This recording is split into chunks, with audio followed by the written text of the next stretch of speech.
Hello, everybody. Welcome to CanadaGuns Talk Show, episode 5. I have a really bad gas problem. What is gas, though? Customarily, it is about flatulence, but for our purposes, it's not. Let's introduce ourselves. I'm the Kroger. And I'm Adriel. I'm Chris. I'm the pterodactyl hunter. And I'm eating watermelon. Yum, yum, yum. But yeah, gas. Gat acquisition syndrome. Got it bad. Adriel had it bad too. How many partisans do you have? 5. Fuck, yeah, 5. 4. No, I managed to pick another one up. God damn it. Too good, man. I mean, there's guys out there that are having issues with them here and there. I imagine wholesale. Was it wholesale? Yeah, wholesale. Yeah, I imagine they sold a whole pile, and we're seeing reports of some issues online right now. And I actually have a buddy who had an issue with his, where the rib, like right along the top there, actually came like the solder, the silver solder right at the back there, gave loose on it, and it bailed. So. Like, how catastrophic are we talking about? Are we talking full separation or like banana peel? Just the rib itself. The barrel's fine. It just the ribs started letting go. I think it might have been a little bit too tight against the receiver. Like there's supposed to be a little line right here, so it's got a little bit of room because it's supposed to index on the barrel, not on the rib. But I think his rib was a little bit tight, and we got it hot, shooting a whole bunch, and the solder let go, and yeah, so the rib started to peel just a little bit up over on right there and right there. So. Did you see this? Oh yeah, I was there. Who else had that issue? Somebody in the subreddit, they had an issue with theirs. Yeah, that was shell extraction though. It wasn't the rib. Yeah, mine's rusted. Well, you got to oil it. See, this guy's here just oiled the fuck. I mean, my Stoger rusted too. They'll all rust, but you just oil the shit out of it, and then you never have to worry about it ever again. Yeah, that's what I did. Yep. Yeah, the last week has been busy for the mailman for me. I got this. Just go from biggest to smallest, or smallest to biggest. It's so tiny. Look at me. Hey there, folks. Sorry I'm a little late. I had to get a late supper because I worked like 9 hours today and didn't have a chance. But I'm here. Fun. I see the Soviet flag in your background. No, you don't. No, not at all. No. Yeah. Is that a Communist Party fucking poster too? Yeah. Listen, man, I got the whole shebang. All right. Hardcore commie right here. Not really. Now I see why the entirety of fucking the East Coast went red. Listen, man, it wasn't red enough for my liking. Nah. Soyuz neroshi mi respublik svobodny. You would know the fucking anthem. That is very inspiring to listen to though. That the big deep voices and the very musical. Anyway, we're talking about handguts. I see. This little guy came in the mail. Sick. I like it. When Smith & Wesson announced the Smith & Wesson SW22 victory, I was very excited about it. And I looked and I looked and I looked and I went to not wholesale, Island Outfitters here in Victoria, and I asked if they had it, and they said no. And then I looked online, and Wolverine Supplies had it for $5.80, I think. And then I kept looking, and Al Flaherty's out east had it for $5.20. So I told them, give me that. But at that time, I didn't have my PAL. Rather, I did, but I told the RCMP not to let me use it. That was a good idea. Yeah. It didn't help, though. I still got a shitload of guns. And while I was at that, I was like, hey, you guys got any extra mags? And they're like, oh, not yet, but as soon as we get them in, I'll give you a call. So, give me a call. Oh, by the way, say hi, Clement. Hi. There we go. Do we have audio? Yeah, Yeah. Woo! They said, oh, you got mags for me? And they're like, yeah, we got 6 mags in. How many do you want? I want 6 mags. So I have all the Smith & Wesson SW22 mags available in Canada by themselves in my possession. Nice. Yes. I have 8 mags of these. They're 10 shot. They look a lot like the Ruger mags. Yep. Very similar. And I don't know if the Ruger does it. I think one of them does, but they have a magazine disconnect. This one did too. But unlike the Ruger, you literally take the side panel here of the grip, you pop a little bar off that's spring-loaded that makes contact with the mag down here. You see the tab, that's where the bar would have been. And magazine disconnect gone. Good. Yep. That's a pretty cool looking pistol. I like that. Is that one got a bottom magazine release or a button magazine release? Button. Right there it is. Ah. It's actually a really nice mag release, and the mag drops free and pops out with quite enough for a nice force. And let's see. Oh yeah, sights are fucking cool. You saw the post, you can see it. Nice. Yeah, that's neat. I didn't see the post, but that's pretty sweet. Yeah, it's fiber optic sights straight out of the box, and what you can do is you can play around, take out this screw on the top of the rear sight, and replace that with this. Oh, scope rail. A rail section with With a sight. a sight. Sweet. So you can mount a red dot on it, and I plan to.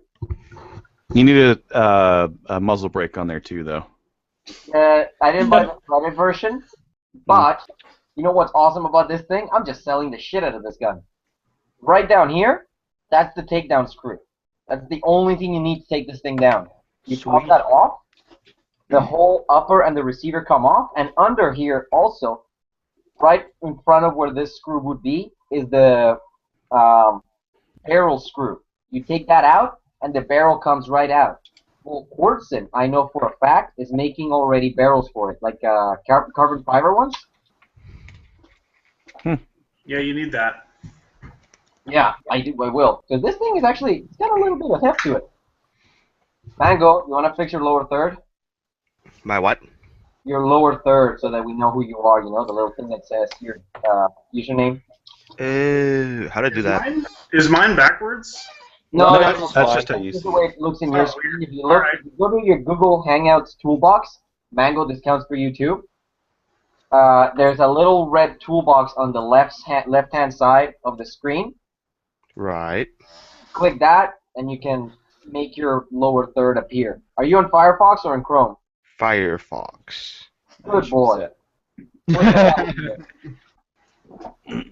Yeah, and Clement, if you click a little square with an arrow next to it, it'll flip the image for you. Bloop. There you go. So yeah, Mango, you got a 686, right? Yes. You have it handy? Somewhere. Why? Go dig it up. Okay, one sec. We're talking about handgats. We need to see it. Talk about handguns.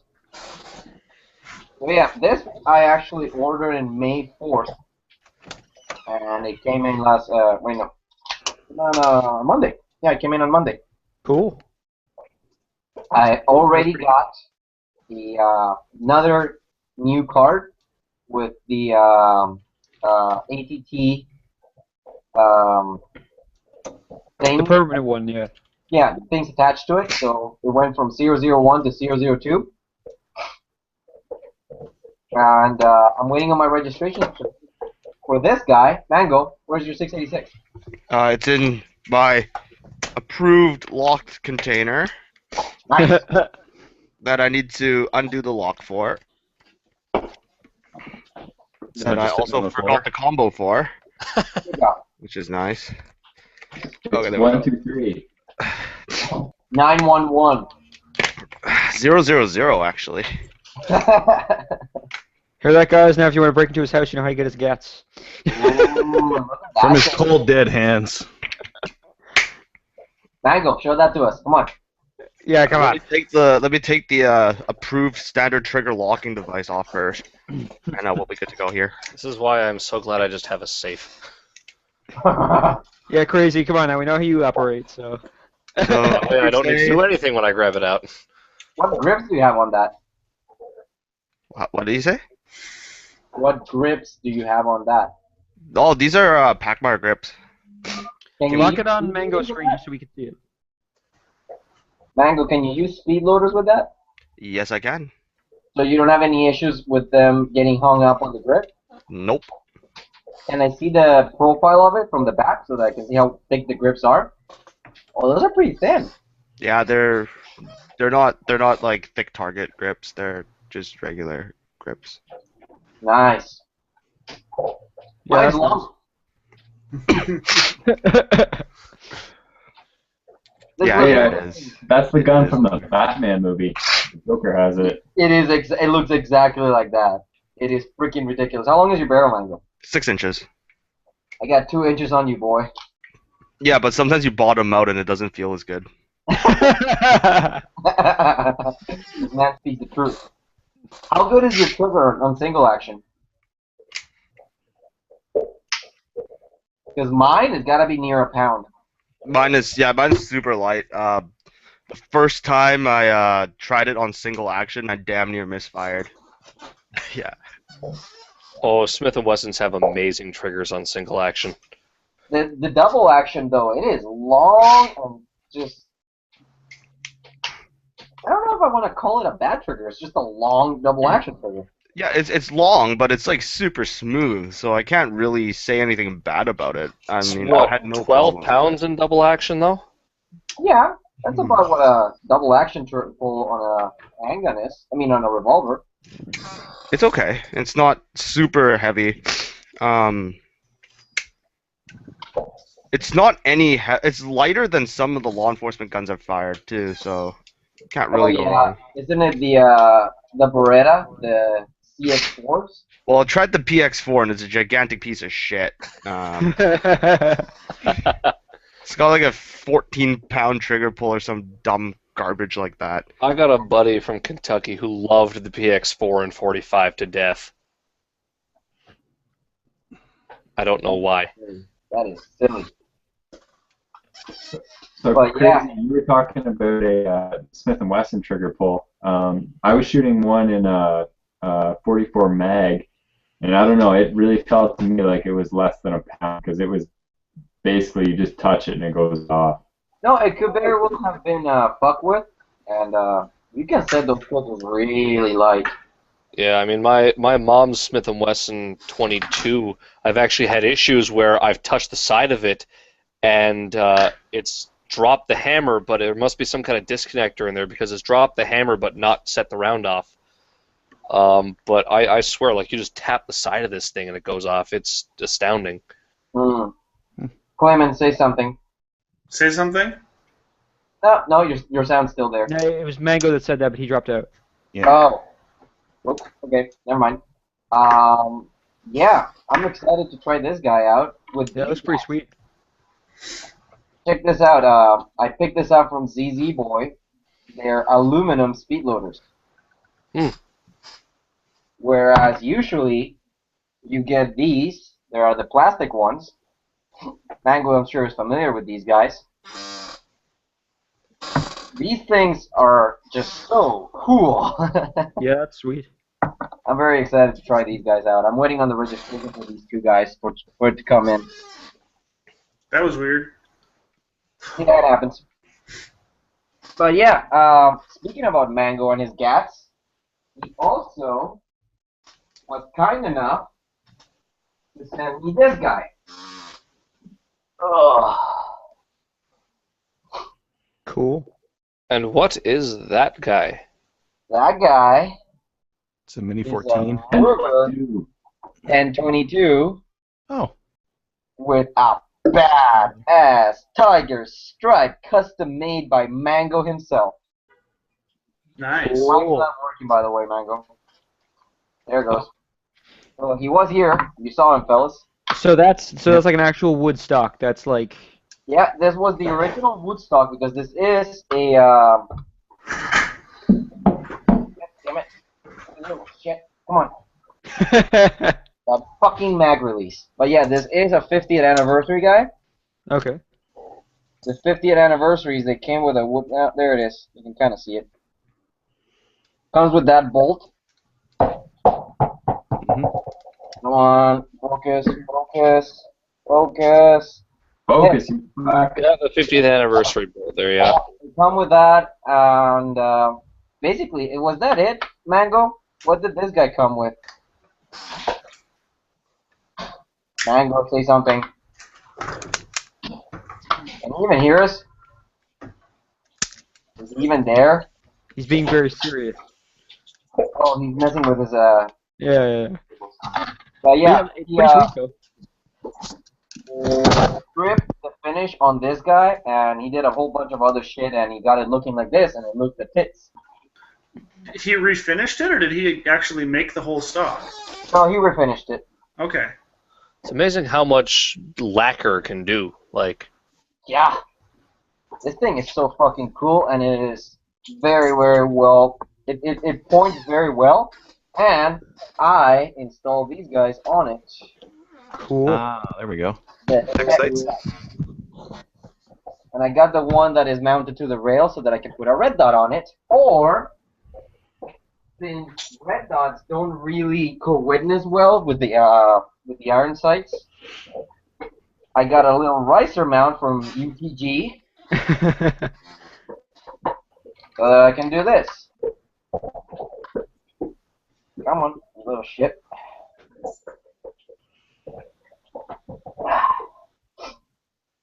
It has a peek. You can peek through the ricer. Cool. Like I said on my post, I'm gonna zero the ricer at 50, the red dot at 50, and then the irons at 100.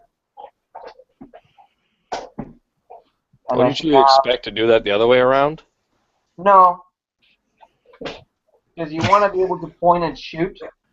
At least that's what I think. I would say that I want to be able to point and shoot at 50, and have better accuracy at 100.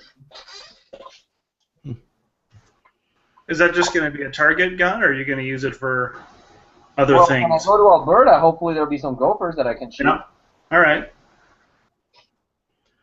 That's that. Anybody else bought anything this week? Oh, well, you know.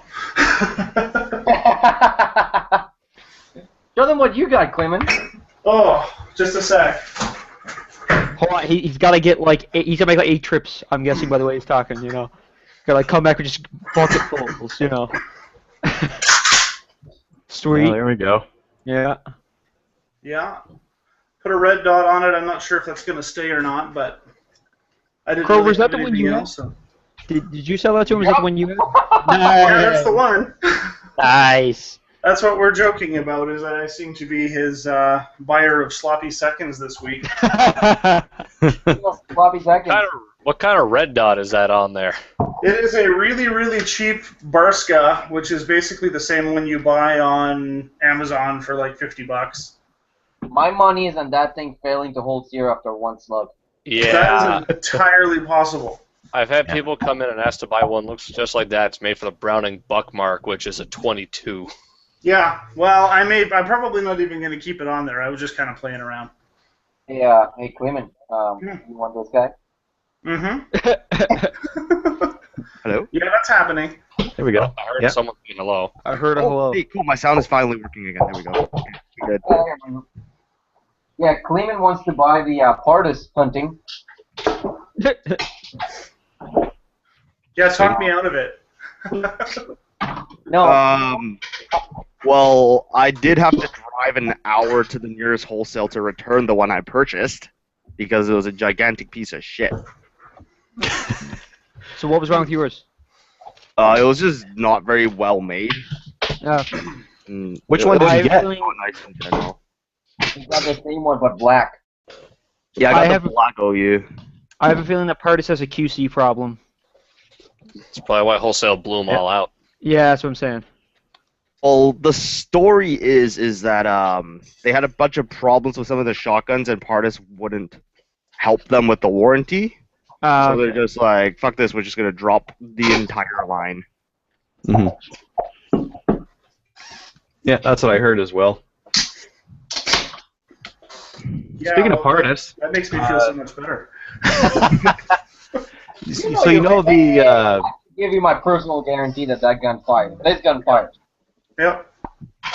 just got to get someone to shoot it for you and then buy it secondhand after it's not been a piece of crap. So I mean, the semis all come with these gas pistons, right?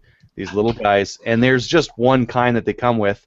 And if you run with 2 3/4, they're fine. I've found with 3-inch, at least with my shotgun, it beats it up a little bit. You have to, work them a little bit in. But I had a listener of Slamfire send me one of these, and that's for the Weatherby SA08. And this one, I don't know if you can see the difference there, but this one will engage it further up into the barrel than this guy here. So I guess this one would be better for 3-inch loads, kind of a thing. But it doesn't have a split ring. Like this one's got this little split ring that it uses to size in and work inside that whatever that piston cup is. Whereas this guy doesn't. It's just machined pieces here. So on the barrel itself, I think it's too loose. Here, you can take a look. Whoop. And it's kind of like wiggly and rattly in there. Whereas this guy here, The one that thing to rattle and start stripping pieces of metal and shit. maybe. Just say that they were very closely made to the Stogers. Have you seen if one for a Stoger would fit in there? No, the Stoger 3500 is inertial, so it's Right. So I don't know. I'll try it. I mean, it's loose. Maybe loose is bad. I mean, it fits very tightly on the magazine tube, so it's not like it can get like a super out of alignment. But it's very loose in this part here, so I don't know. Maybe it'll just gum up with carbon, but I'm gonna find out. Will a split ring not fit around one of those grooves? You find something that might fit? No, it's kind of going inside. It's in its own little groove there. Yeah. Whereas this guy has just got straight up cuts, right? So there is no. Yeah, they're not room very for deep, split. are they? Okay. Well, bear in mind that AK-47s are notoriously unbreakable because they are super loose everywhere. Yeah, So, I'll try it out.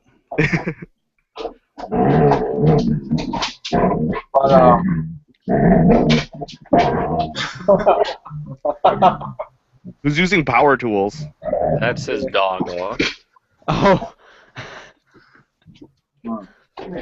I also spent $500 on this. What in the name of God is that? Is that a bayonet? It is. What's a bayonet for? Yeah, what's it for? A Scaring rifle. people. Zombie. It fits on this guy. Sweet. Oh, there you go. 31. I finally found one. It went up on CanadaGuns EE. This was the guy's first sale on the website. I know. That's all. I mean, not CanadaGuns EE, but the Again? Canadian Gun Nuts. There was a new account selling this. It was a number matching, including the magazine and the bayonet. huh. Cool. At least you didn't purchase the Milsurp collection that the guy wouldn't post a verification for. Mm-hmm. Yeah, for this guy, I asked the guy, okay, I want pictures of the bolt, pictures of the bore, pictures of the muzzle, pictures of any damages to it, pictures of all the matching parts in the gun, and I want a picture of the rifle with the bayonet, with your license, and your username and the date. The guy said yes to it all, and I got a number matching K31 with the bayonet for $500. Beautiful. Have you checked under the butt plate to see if there's the service information for the Swiss guy who carried it? Nope, I checked, no troop tag. Ah. I know, I was a little bummed about that, but I don't give a shit. The bore in this thing looks fucking pristine. And that's kind of what a lot of these have, is that the stock is beat to shit because of all the drills they did, but they didn't shoot him much. Yeah, Swiss weren't involved in the war. They were neutral. Yep. So what Mango's talking about is that at some point on the Canadian Gun Equipment Exchange, somebody posted Milsurp collection, triple, shipped, $700. It was an SKS, a Mosin M9130, and an M44 for $700 shipped. That sounds really fishy. Yeah. What was even more fishy was I asked the guy for pics. He sent me 2 kitty pics of the guns. And I go, okay, you know the whole list that I just sent about the K31? I said the guy the same thing. I want to see your license and all the guns that come in the package as they are advertised in the ad. The guy said no.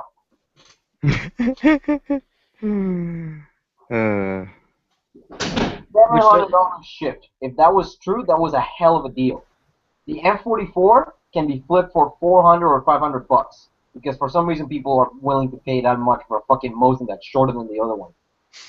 And that beats the shit out of your shoulder. Yeah. So Yeah, that not worth it. no. Like the SKS $200, the Mosin $200, that's 400 and 400. You could make $100 on it, or if you got lucky, you could make $900 reselling those guns.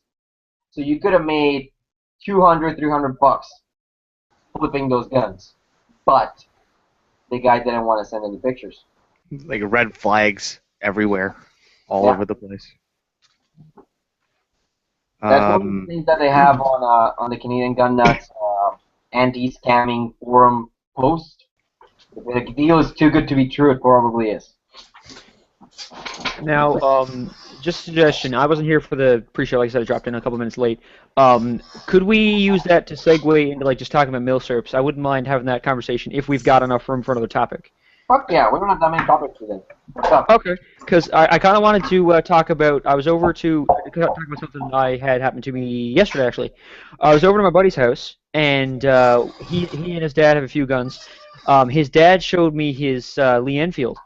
He's got a unsporterized Mark V, and everything matches except the stock is not the matching stock. That's the only thing that doesn't match, which I thought was pretty neat. It's they told me it's some special one too. I don't remember exactly what he said. Something maybe jungle something or other, but it has like a muzzle brake. Yeah, that's the number. The number 5 Mark 1 was a Lee Enfield Jungle Carbine model. It was a shorter one with the.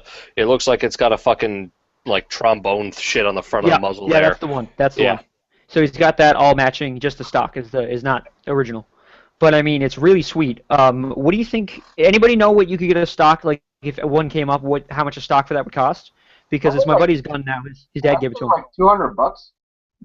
Yeah, 150 to 200 or so, depending. It depends on what part of the stock you need. But I mean, if it's unsporterized and already in a not matching stock, there's no reason to be buying another not matching stock for it, as if it's the military configuration stock, you know? No, it's just a weird random stock. It's like a weird short stock. All sporterized. Really? Double check double check against images online for what a number 5 is supposed to look like, because the number 5 did have a shorter length of stock compared to other models of the Lee Enfield. It did not go all the way to the end of the barrel. Okay. What's the exact name? Just look up. Just Lee Enfield like Mark 5. Here, let me search one up for you here. All right. Yeah, a jungle carbine stock really looks like what a sporter stock would look like on a normal Enfield, so it very well could be the original stock if everything else matches. Here, I'm going to post it in the chat over here for you. There's a Google image search for the number 5 Mark 1, so if it looks like that, that's the proper stock it's supposed to have. No, it's a weird one with like a checkered pattern on it. It's weird. So it's probably a sporterized stock. Yeah, okay. But yeah, no, nothing on the barrel or anything's touched. Like everything's. Yeah. But no, there's images of what it's supposed to look like. So. Yeah, she's pretty sweet though. It's a nice gun. No, those Enfields are awesome. The ammo wasn't $1.50. How about you? Yeah. Do you know No, where it was made? No, I don't. I asked his father, and his father wasn't sure. But I'm gonna find out. How do you find out exactly? Usually it'll be stamped on the side of the receiver there. They'll either have an abbreviation, depending on if it was made in England or Australia. If it was made in Canada, it'll just straight up say Long Branch on the side. Okay. And if it was made in England or Australia, it'll say like. It'll have like an abbreviation. Australian ones, I'm not positive. I don't know if they made any jungle carbines, but English ones will have like usually like ROF and then something else or something like that, or like because ROF is Royal Ordnance Factory, and I know the Enfield I've got it says ROFF, which is Royal Ordnance Factory Fazackerley. Some of them will say like BSA, which is Birmingham Sporting Arms. You just got to check just look for any kind of marking on the side of the receiver and then Google it. Okay, cool. Now, if you got so there's no problem taking that. Like I said, nothing's touched except for the stock, as far as I can tell. They could easily get a stock for that, like an actual like Lee Enfield stock, and slap it in that, right? Like there's no problem with that, right? It depends. Sometimes when you're mismatching a stock, you might need to do a bit of sanding on the stock to get the barrel and all that kind of stuff to fit in there properly. But that's about it. Okay, cool. No, all right, neat. I just think my buddy thinks the same thing, but obviously it's his gun, you know. But I think it'd be cool if, and he thinks it'd be cool if they could get like like the whole thing together, because it's a nice gun. It's pretty interesting history, so I didn't mean to do it with my number 4, but the thing is, you got to make sure if you don't have all the mounting hardware as well, some of the barrel bands and stuff like that, you might need to purchase that as well with it, not just the wood. You might need to purchase some metal bits for it as well. His dad bought it in the late '80s for $175. Paid a lot for it then. Yeah. But I don't know. But it's just from what I heard. it's just interesting though. I think it's a cool gun. But okay. So other than the Lee Enfields, what do you guys think is a good like a good milsurp gun? I know that I'm gonna get an SKS. Right here. Good point. How much does a K31 run? I know yours is all matching, but like if I was just gonna get one that was, I don't know. Unfortunately, they went up. They just went up like crazy in price in the last year. Like it was stupid. Wholesale Sports about 2 years ago had a sale on them. You could pick one of those up for like $250. Now you're lucky to find them for $400. Beat to shit and mismatched. Okay. They went up that dramatically? Oh yeah. Wow. It's amazing when something just stops coming in how much the price goes up. Yeah. The fucking Mosins, man. For some stupid reason. And let me be perfectly clear that it is my personal opinion that a Mosin Nagant 9130 should not be worth more than $100. Yeah, I've seen them for 210, and that's about what I see them for. Yeah, now they're 200. Yeah. It's supply and demand, man. To be fair, they're $200 in the States now too, even like. Yeah. Yeah. SVTs went up from 300 to 500 now. SKSs are about the only thing staying stable. And the TT33, they've just announced they brought the last run of Russian ones in. The next ones are going to be Romanian TTCs. There's still so many in country, though, that we're not going to see prices on those things go down that much. I mean, even the K31s, if you're to watch the used market really tightly, you can find good deals out there on them. I was looking like a hawk for that K31, and when it came up, the $500 one, number matching one, I knew I had to buy it because that wasn't going to happen anytime soon again. Not for that price. You could ask probably $650 for it because of the bayonet. Yeah, I'm big on milsurps, so as soon as when I get my PIL, I'm gonna start trying to get a good amount of them, because as far as I can tell, obviously the supply is not gonna get any bigger, but I mean as far as I can tell, it's all dropping out now. You know what I mean? Everything, like the SVTs went up like a little while ago, like you said, the K31s went up a little while ago. Now is a very good time to jump in and get yours, that you need. Yeah, well, right. What kind of shooting do you want to do with it? Because I mean, there's like if you just want the cheapest possible rifle, yeah, the Mosin Nagants are the cheapest. But do you want something that's semi? Do you want something that's going to shoot corrosive, non-corrosive, cheap ammo, expensive ammo? Like, what do you want to do with it? Whatever I get, like even if I get an SK, well, I'm going to get an SKS. Even when I get an SKS, I'm not going to be running through corrosive through it because I want to be able to have them for a long time. Do you get what I mean? I don't want to be. I know corrosive, you just clean it well, but gun if you shoot corrosive through it, you just have to clean it the day up. Yeah, I know. It's just I don't know. I'll consider it. But my point is, I want to have, I want to try and get like, how do I say? I guess to collect them to say, but I mean, I want to shoot them occasionally. But I want to have something like that's good enough to put on the wall. Like my buddy's SKS is really, really nice. All the parts match. It's got a really nice dark wood stock. There's not like a scratch on it. I want to get something that looks that nice, and I want to take it out, to the range every so often. You know what I mean? Yep. Yeah. They're good guns. Yeah, absolutely. I actually skipped entirely over that step in the Clover list for the SKS. I just avoided it. The Clover list. my buddies both got SKSs, so I shoot theirs whenever I shoot it. Mm-hmm. But yeah, man. It doesn't matter what I spend money on. Like if it's going to be a firearm, it doesn't matter how expensive or cheap it is. I want to try and keep them in as good a condition as I can, because I look at like an SKS or a Mosin as like history. So I want to keep that in good shape. Good. You won't Bubba shit. Yeah, no, fuck that. You know what's stupid?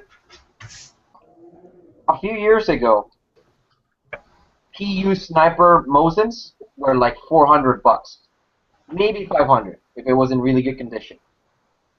Nowadays, I see them go for $1,000. Yeah, so that's what I'm saying. I think now would have to be like now is when you got to jump in if you're going to start buying mil strips, because they're going to all go up, it seems. No, you go into milsurp as soon as you get your license. That's what I'm saying. It's a limited supply, so they're only going to go up in price. Yeah, it depends. The SVTs, when they came into country, they came in like fast, and there was a big shipment of those, and they were really cheap. If you had got an SVT before that, you might have paid like a lot more in Canada. They come in waves, right? There's like the M1 Garands. If we ever get a shipment from Korea or something like that, those things will drop in price. The Americans are going to get that before we do. Maybe. Obama tried to block that from being imported to the U.S., and that's why people were trying to talk about it coming up here, but that was like 2 years ago even. That stuff all takes time, right? So there's a bunch of different importers that have different irons in the fire that might bring it in, might not. But I mean, yeah. So I mean, if you want to get an SKS, those aren't going to drop in price that much anytime soon. But would I buy an SVT for like $600? Probably not. I'd probably chill out for a bit. Okay, so you think they might come back down? Oh, I just don't think. I just don't want to buy one for $600 because. Fair. To be honest, they're probably not going to come back down in price because I don't think there's a whole lot more of them left. It just depends on what you think it's worth. Like M1 Garands, I hear stories from the 90s that they used to be $150. You find them in barrels and shit, and now they cost over $1,000. The SVT is going to end up the exact same way at some point. Yeah. I'll have to see if I can shoot one first and then make up my mind. Clean it too. Yeah. I can tell you, I've not had a single person shoot my SVT and tell me they didn't like it. It's fun because it goes blat, blat, blat, blat, blat, and it's a big fucking bullet, but then you have to clean it. Yeah. And then at that point, you're going, blit, blit, blit. Yeah, I knew you were going to do that. Yeah. But yeah, as you can tell by the various memorabilia around my room, I do kind of like the USSR a little bit. So not politically, Hurry, just pinko I find it bastard. interesting. Hey, they got some American in you. But yeah, no, I just find it interesting. So, I like revolvers too, so I gotta get one of those days. You need a Marigold. They're awesome. I need a 686 at some point in the future, but first I need to get money for that. Well, speaking about milsurp, there was that the USSR pistol, that revolver, that G.A.S seals. That You thing. want me to go grab mine? What did you pay for it? Those things were $250. crazy.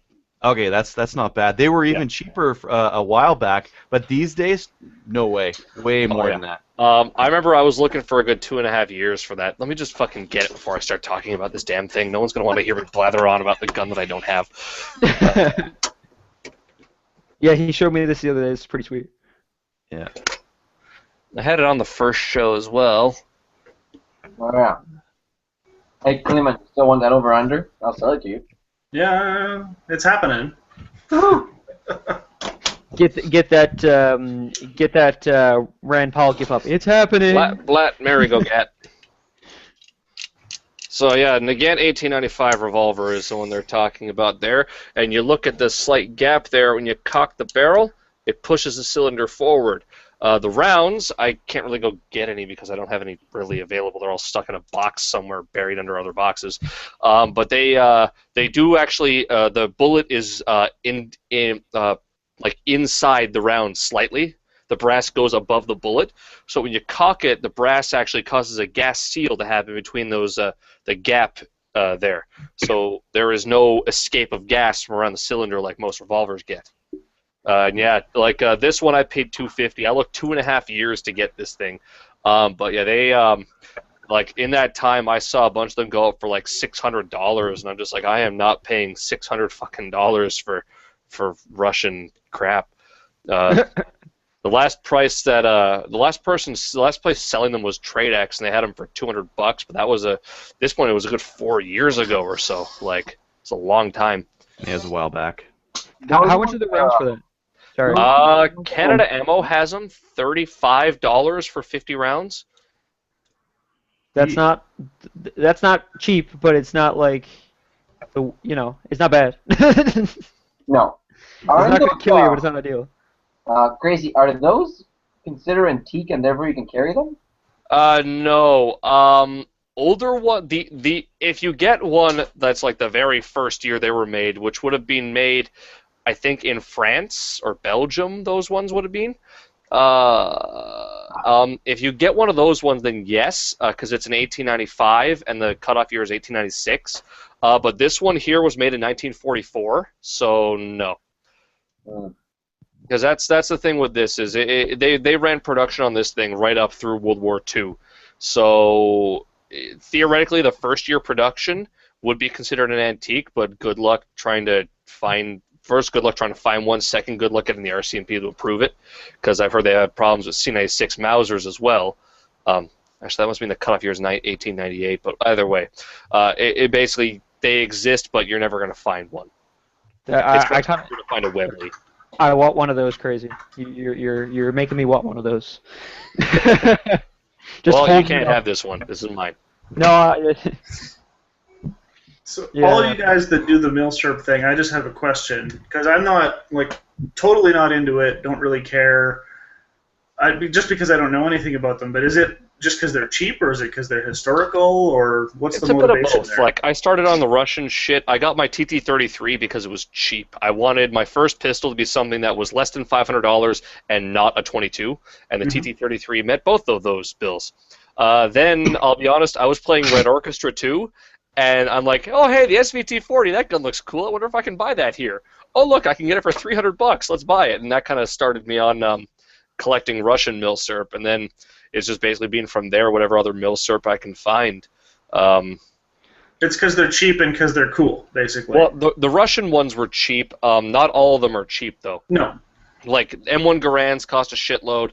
Lee Enfields, you'll find them for around $500 or so nowadays is a good price. The Carcanos are too much as well. Carcanos, I still see them for about $350.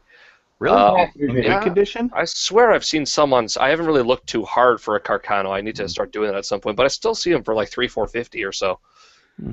Most of them aren't terribly good shooters, right? Like you're not going to get. No. It depends. It depends entirely on the gun. This thing, I am fully expecting to get single. Oh, yeah. The Swiss K31 is a fantastically accurate gun. So are Lee Enfields. Lee Enfields are another gun that you're going to get that are going to be amazingly accurate. K98 Mausers are also known for their accuracy. It's usually just the Russian guns that are not known to be very... get that dirty propaganda off your screen there, you bastard. It's usually just the Russian guns that are known to not be accurate. Right. It's not really that. It's not really that. For some freak reason, my Mosin could shoot 2 inches at 100 yards. My mom did that with mine too, actually. Maybe it belonged to Vasily Zaitsev.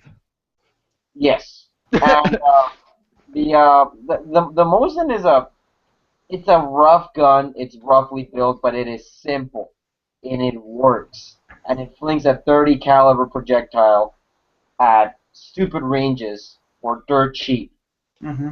Okay, so you might get lucky if you feel like paying $500 for a fucking Polish M44.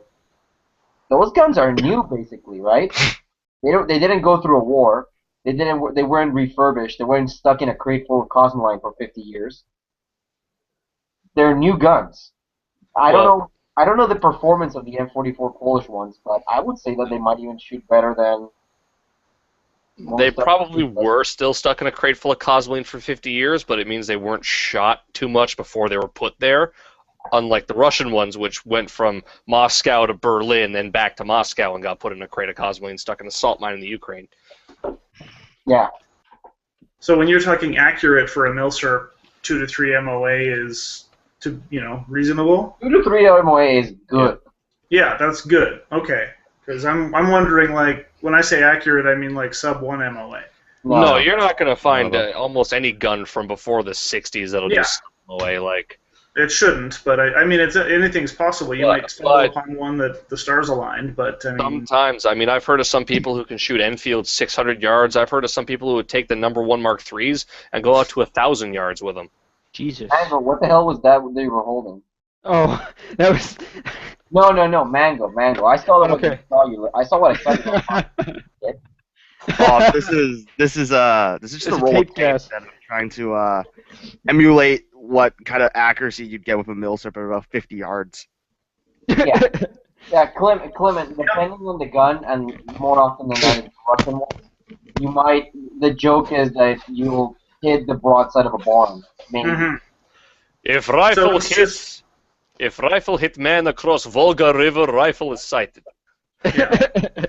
So it's just a cheap, interesting way to go bang bang for cheap. Yeah. Makes Yeah, sense. the That's kinda what I ammo figured. can be real cheap. For the I mean, Russian guns, yes. For other milsurps, it's more so about the collectability. Because 30-06 for the M1 Garand and Springfield 1903, that's not cheap. 8mm Mauser is also not cheap. 303 British is not cheap. 6.5 Japanese, 6.5 Italian, 7.7 Japanese. All of those rounds cost more than $1 a round. I can tell you when I bought my 6.5 Jap, that shit cost me $2.40 a round, and at this point, it's more around like $3 a round for 6.5 Jap. For the Arasaka Type 38. So they're not cheap guns, but it's about the history of them. Yep. More so than Okay. anything Well, else. that's one of the other things I wondered. I guess I don't know the history. I'm not passionate about World War II history or anything, so it doesn't really mean anything to me. But no, that's cool. The Nothing wrong history with thing that. is what I like. I mean, I don't, as I said, I don't have a PAL yet, but the history thing is what interests me, and I think it's pretty neat to have those kinds of guns. You know. Yeah, someone just mentioned, Adriel mentioned that Tradex is a shitload of the 30 cal Lugers. Look at the Just- price. That is Yeah, I know insane. they cost. That's what a Luger costs, though. Like that's what a oh my Luger God. costs. Can anyone actually afford that? Is my question. Yes, have you seen them? They've been selling shitloads of them. People Jesus save up Christ. for that, and the SIG P210s they got too, because a P210 is like an investment. It does not go down in value. Oh my God. That's why I bought the K31. I know that thing's not gonna drop in value. I'd need to have a lot of money. I'd need to be making a lot of money, man. Like, Check this out. This is what I also got in the mail. I got 7.5 Swiss. nice. And how much did you pay for that? And how many did you buy? Tradex has the black suitcases with 480 rounds for $400 flat. Nice. All right. Got up a little bit since the last time I remember, but that's to be expected. Yeah. This is still under $1 a round though. That's So, good ammo too. That's GP11, right? It is GP11. Yeah. Clement, interestingly enough, the Swiss, they made all their ammunition match ammo. Yeah, I've heard that actually. The K31 is all pretty. You can't find anything that isn't match grade, right? Basically. That's This thing- that's pretty cool. When you reload for K31 7.5 Swiss, you want the accuracy out of their bulk ammo. Yeah. That's how impressive this crap is. I mean, that's not, stereotypes aside, that's not surprising out of the Swiss, right? I guess not. I'm not a Swiss person though.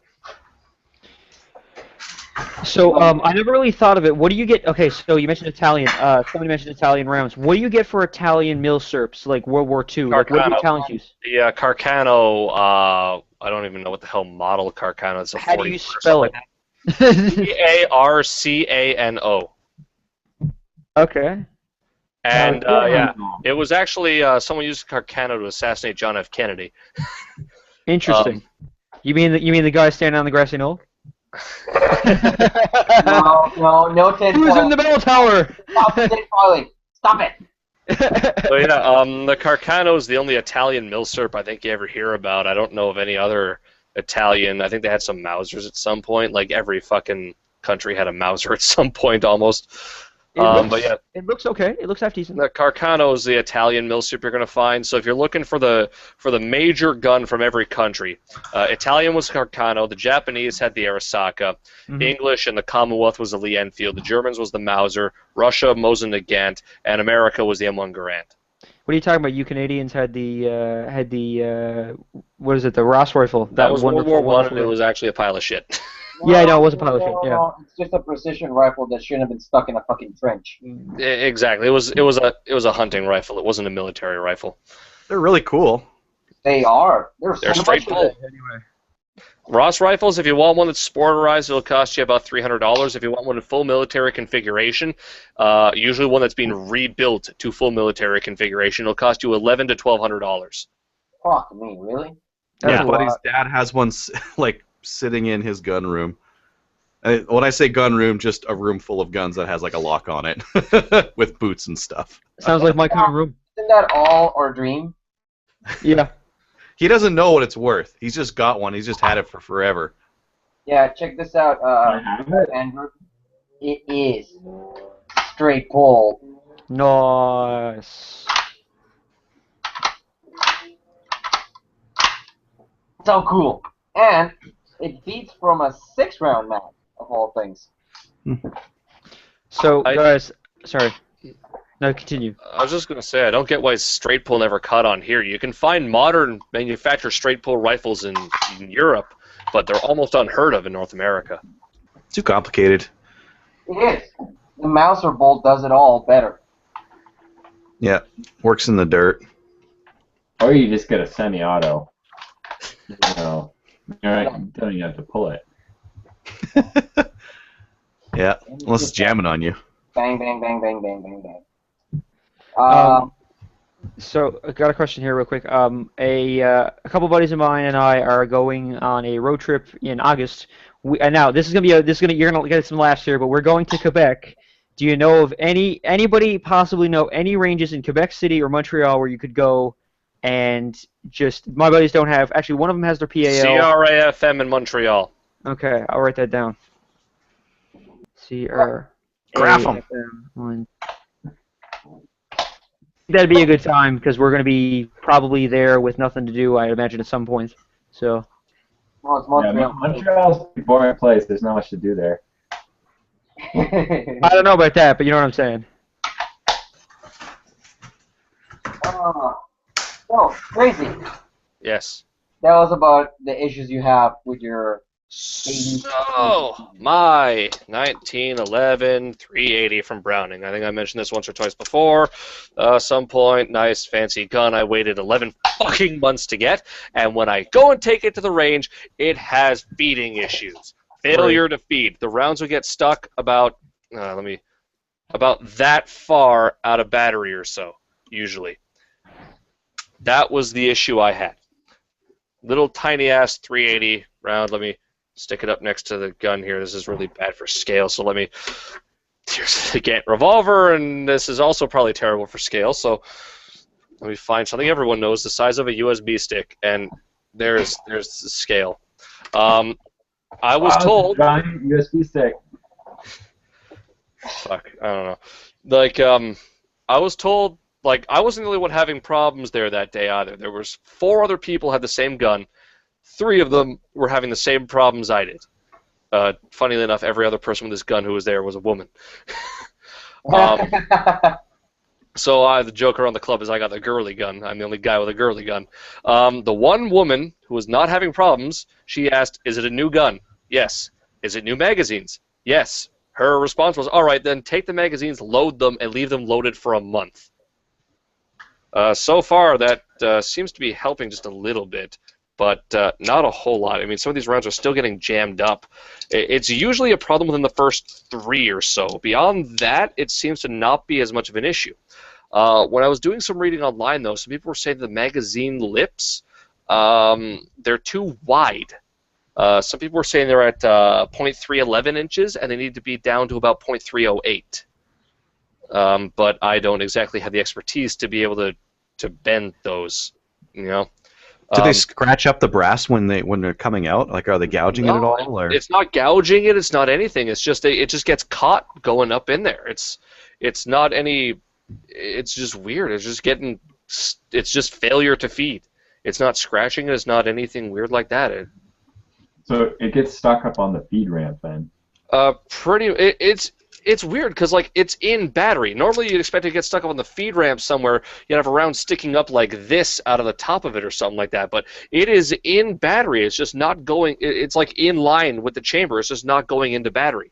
I can literally, when it's out like that, I'll push on the back with my thumb and it'll go into battery. So it's not like some major problem. It's not like it's feeding the rounds weird or anything. It's just they're not going in the whole way. With the barrel out of the gun, do the rounds just like slop right in there and pop in really easily? Give me like 5 seconds to try and take this gun apart. Well, I mean, like you can check your chamber to see how tight the ammo is. It should be loose because you want it a little bit sloppy to run in a sloppy 1911. But you know, it'll either be that or it's like. When it's a little bit open like that, can you see if the ammo is at an angle or is it straight and it's just? It's straight. It's in line with the chamber. It's got to be hitting something on the way in then. There we go. I'm just. I imagine it's got a lighter recoil spring on it because it's 380, so it's probably not. It probably doesn't have a lot of jam to like push forward on it, but. Probably not. Yeah. Here we go. I've got the barrel out of it. There we go. If I take a round, and you'll just see it just. Drops right in there, no problem. Here's where it would feed up the feed ramp, and have you tried polishing the feed ramp? Because that did happen to my SIG one time, but it wasn't really polishing; it was just dirty. I haven't polished it. No, I got this gun cleaned. It brought it to the range, and it wasn't working properly. It fed a whole magazine once, though. After I took oil and like oiled the ever-loving shit out of the grooves in the slide here, it did one whole magazine after that, and then fucked up again. Well, might just need to be worked in. Maybe. I mean, I'm hoping next time. You gotta shoot 500 rounds through your 1911 before you can trust it. Well, I've only got 450, so that's going to be a little bit difficult. That's your problem, not ours. Yeah, I know. But who knows? I mean, hopefully next time I bring it to the range, it'll work a little bit better with me wearing in the magazine like it was suggested to me. And if not, I'll be on the phone with Browning and going, hey, you know, I waited 11 months, and this is not what I was expecting. What the fuck? You try more than one branded ammo through it? Unfortunately, no, I haven't. When I bought the ammo, the only ammo brand they had was Remington. Okay. Oh, that might be a problem. Could just be Remington ammo. I've never had problems with Remington pistol ammunition. But neither have I. I've used Remington in my 9mm. I've even had Remington 22 that gives me no problems. Like the bulk shit has worked in every 22 we've had. No problem. So, I mean, I do. Fucking dirty, didn't it? I don't know. I'll try and see if Flaherty's might have some other brand at some point, but. So I know a friend of mine just bought a SIG X5, and yeah, brand to brand, it like brand new gun, higher like decent ammo. Failures to eject like crazy with one brand, and then absolutely no problem with another. So just thought I'd suggest that. Yeah, because this isn't any failure to eject or anything. This is failure to feed. Yeah, but you know, it could be just a matter of like their specs for their ammo are just a little bit off or something. Man, this is going to be an expensive test if I go and buy the shit from Flaherty's. All I got is a Hornady Z-Max shit, the zombie ammo. It's $31.99 for a box of 25. I don't know. Is there no? Do they not have any like AE or 380? No, they got nothing else in 380. Damn. That's why I bought the Remington stuff where I could at work, because it was what was available, you know. That's like people that buy a fucking FN 5.7 and The they're like, 5.7. oh yeah, I wanna shoot the 5.7 because it's so great. How much does it cost for ammo again? The 5.7. Well, it doesn't help that like 2 out of 3 ammunitions that's produced for it is prohibited in Canada. Yep. Yeah, there's like the one kind made by FN that's imported by Q-Star, I think, and that's the only kind of ammo you can get for it. What was that that guy on 4chan who used to shit post about Russian guns all the time? He did a big thing about the FN 5.7. Oh man, I was talking to my buddy about it the other day. Damn it. Give me a second. Mango, in the meantime, can you take a look at the hammer of your 686 and tell me if it's got a hammer-mounted firing pin? Mine's a 686-3, so it's hammer mounted. Nice. So is mine. It's Ivan Chesnikov. Ivan, that was it. Thank you. Oh my god, that's amazing. I love those. You would, you commie. Yeah. Where's the Hey one now, look, about the 5.7? listen, my lower half specifically says not a communist, okay? That's what I'll say. Here we are. I found the post about the 5.7. Main point of selling Belgian 5.7 pistols, extreme price of weapon and cartridge. Belgian 5.7 is weapon of man who wears expensive Italian fascist suit of hand sewing, drive huge expensive Nazi Mercedes of AMG shop, sail on massive yacht to Greek islands. I think you get picture. Belgian 5.7 is weapon that say is no such thing as concern of money. For men without expensive suit, big black Mercedes and massive yacht, Belgian 5.7 is for pretending to be rich, like black gangster of American City with gold chain of low quality and jewels of colored glass. When you explain use of Belgian 5.7 pistol, is only for shoot man with bullet vest, with cartridge illegal to civilian. This man has nuclear rage. Whole identity of this man is spent on pretend pistol. He show he is rich, is very amused. For rest of world, there is 9 millimeters of Luger, which is same wound for cost less. I was Or the reading, 7.62 by 25. I was reading a linguist analysis of the Ivan Chesnikov post, and apparently this guy might actually be Russian because he makes mistakes that only actual Russians make. Like when people are trying to fake Russian accents, they don't make these mistakes, but he's making mistakes that they would make. Like in Russian, they don't have definite articles, and he doesn't use definite articles. And it's the same type of thing. So this guy might actually not be just like fake shitposting. This guy might actually be Russian. Just well, did you see the theory that someone said that Ivan died that one time? The guy said, "Hey, I worked with Ivan, and he died the other day in a forklift accident or some shit." No, I didn't see that. Yeah. Okay, we're going down the rabbit hole. Let's pull out. Sorry. Speaking about pulling out, Hey. the top post of the week for Canada Guns. Well, What is it? Oh, yeah. That's beautiful. Oh man. Man, those toes, man. Yeah. That was brave. You know, that's a lot to admit. Yeah, I'm a big fan of the.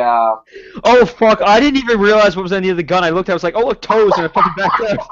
You didn't realize he put a fucking flashlight at the end I of didn't his gun. fucking look at it, man. I didn't look at it. I swear to God, I was at work or something, and I just There it fucking is. looked. I was like, oh well. There it is.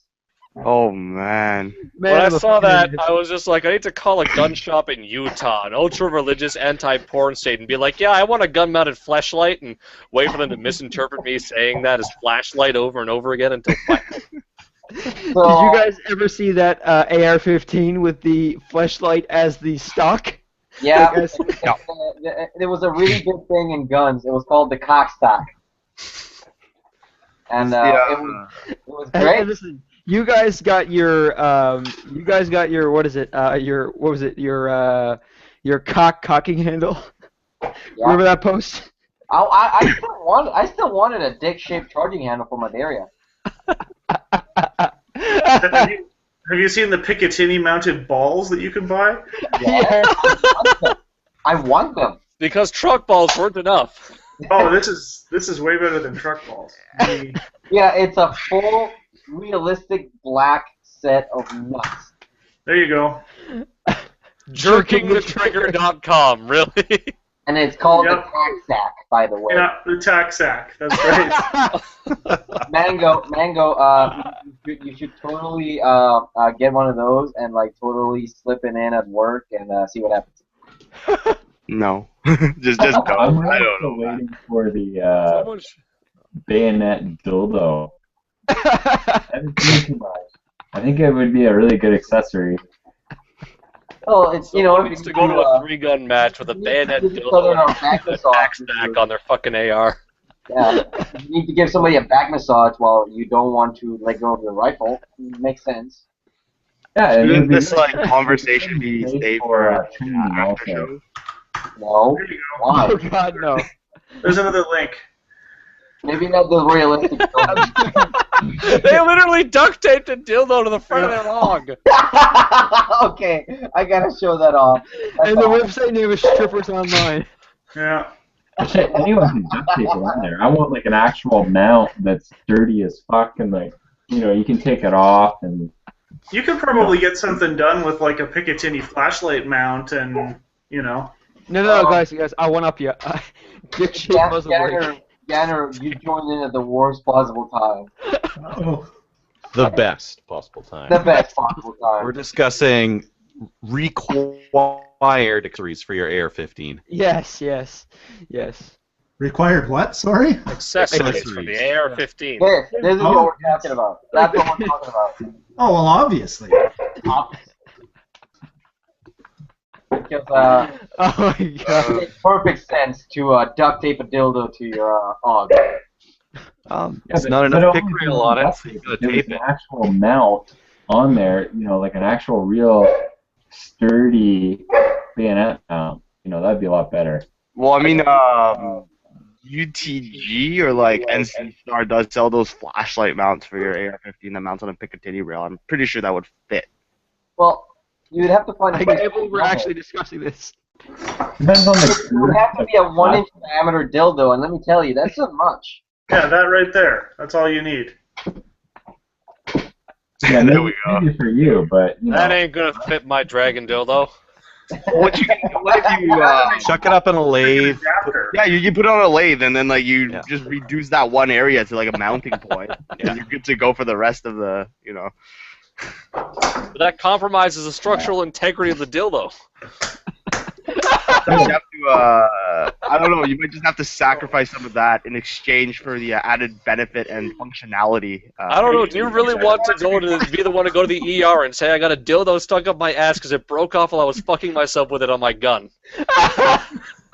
Like, yeah, you still have the gun on you. You'd have to get like an ATP to the emergency. yes. Hello, this is the Chief Firearms Office. I need an AT&T to St. Michael's Hospital. Please don't ask why. It's not ask why. Oh no, you're gonna ask why. Oh my gosh. Get a set of those. Get a sort of, what are they called? The tact. What is it? The fucking the balls for your gun. Yeah, Put it the on pump tac sack. shotgun. The tac sack. Put it on pump shotgun. I legitimately would buy that. I would buy that just to say that I got it. Oh my god. Well, to be honest, it would actually be a pretty good tactical bipod. Because you got the two, right?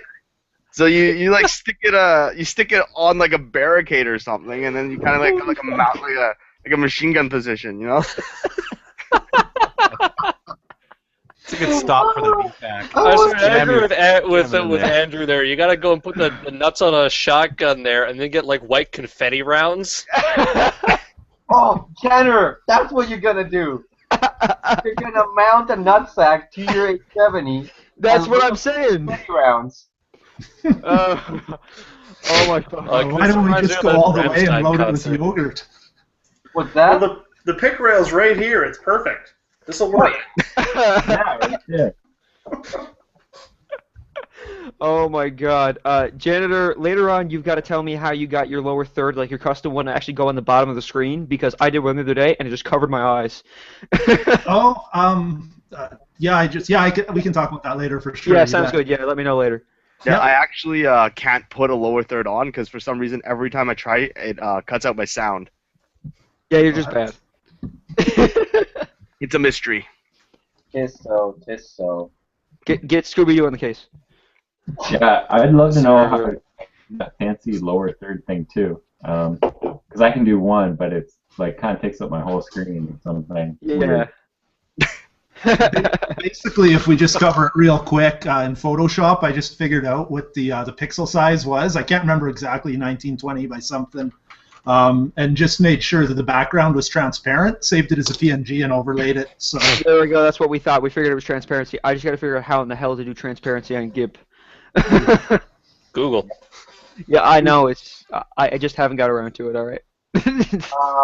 Does anybody else have any other firearms or topics to bring up? Yeah, Are so there no other shitposts to talk about in from the week? yeah. I have a physical shit post that I will talk about later with you guys. Just this is a Okay. physical shit post. Yeah, so I actually have a question for everybody. So my employer finally decided to pay me. Yay! Woo! Pay. So I'm gonna buy a ridiculous gun, and right now I'm between the Chiappa Rhino and the what was it called? The Chris Vector in 9mm in white. I'd get the Vector in 40 in 45 ACP, man. Well, I don't want it in 45 ACP because it. Yeah. See, the thing with the Rhino, I understand the idea behind it. It's got the lower recoil, since the barrel's on the bottom there. The recoil goes straight back into your. That looks better than the black one. It does, honestly. If you get it in 9 in Glock mags, can you use a Glock 22 mag? Yes, you can. Oh, okay. Never mind. Go for 9mm. 14 rounds, eh? 13. 13. It's 13. I just like the 45. Or, With you know. the Chiappa, I understand. Like, since the barrel's down here, it recoils pretty straight back into your arm, so it's easy to manage. That's what Yeah, everybody says. But I've heard it has a lot of problems because of the complicated mechanical system. It's very prone to failure. I would probably say that's true. I mean, the inside of that thing looks like a fucking Swiss watch, and then it's a gun firing 357. So I don't think Swiss watch can withstand 357 hot loads all the time. The Vector in white looks like a friggin' like Star Wars gun. That's pretty sweet. Yeah, I'd actually suggest the Vector. Yeah, the Vector's cool. Max. I like the I Rhino think a I lot. The will. Vector's sweet. Now, what do you think of optics? Like RMR, Vortex Pro, like... There's a 30 by 50 scope. You gotta put at least a 30 times zoom on that thing. yeah, Oh, man. like not like Vortex 6 to 24, like FFP. No, you gotta get a Bushnell Elite 6500, 6 to 30 by 50. Hunting. What long range scope would you recommend for the Vector? Oh, probably like one of your night forces, something in a, let's say like a 6 to 24. There you go, Mango. Yeah. The expert, the expert has spoken. Now have to get a large scope. Well, I mean, like, but then at that price, I might as well just like step it up and get a Schmidt and Bender or something, right? I mean, I really need to learn more about optics because this is flying see- way over my head. Just Optics? Just You gotta go for get the, cheapest. All glass, it's all the same. Don't worry about it. You get dark stuff. You gotta get yourself a Zeiss Victory in 2.8 to 20. No, one of those $20 red dots from China. Yeah, but it's star, You man. can find on AliExpress. Like, just put 3x9, 40mm, or whatever. Get the cheapest one. It's all the same. Get 10 of them. Yeah, get 10 of them for the same yeah, price. put them all in front of each other. Oh, so then you have like a 30 by 90. Exactly, yeah. It's Wait, totally no. scales like that, you know? 45 offsets to each other, so you're running 3 scopes at once. And then you got backups on backups. And then you get the rings that mount onto the ring mount, so you got scopes attached to the scopes attached to the scopes. And you can set each scope at a different magnification, so you never have to touch the rings. That's an actually great idea. It's like, that's what too far, better rotate my gun. Just be sitting there at the range doing this. No, do the full cost of bullshit, man. What is it, like, upside backwards? I'm operating so fucking hard!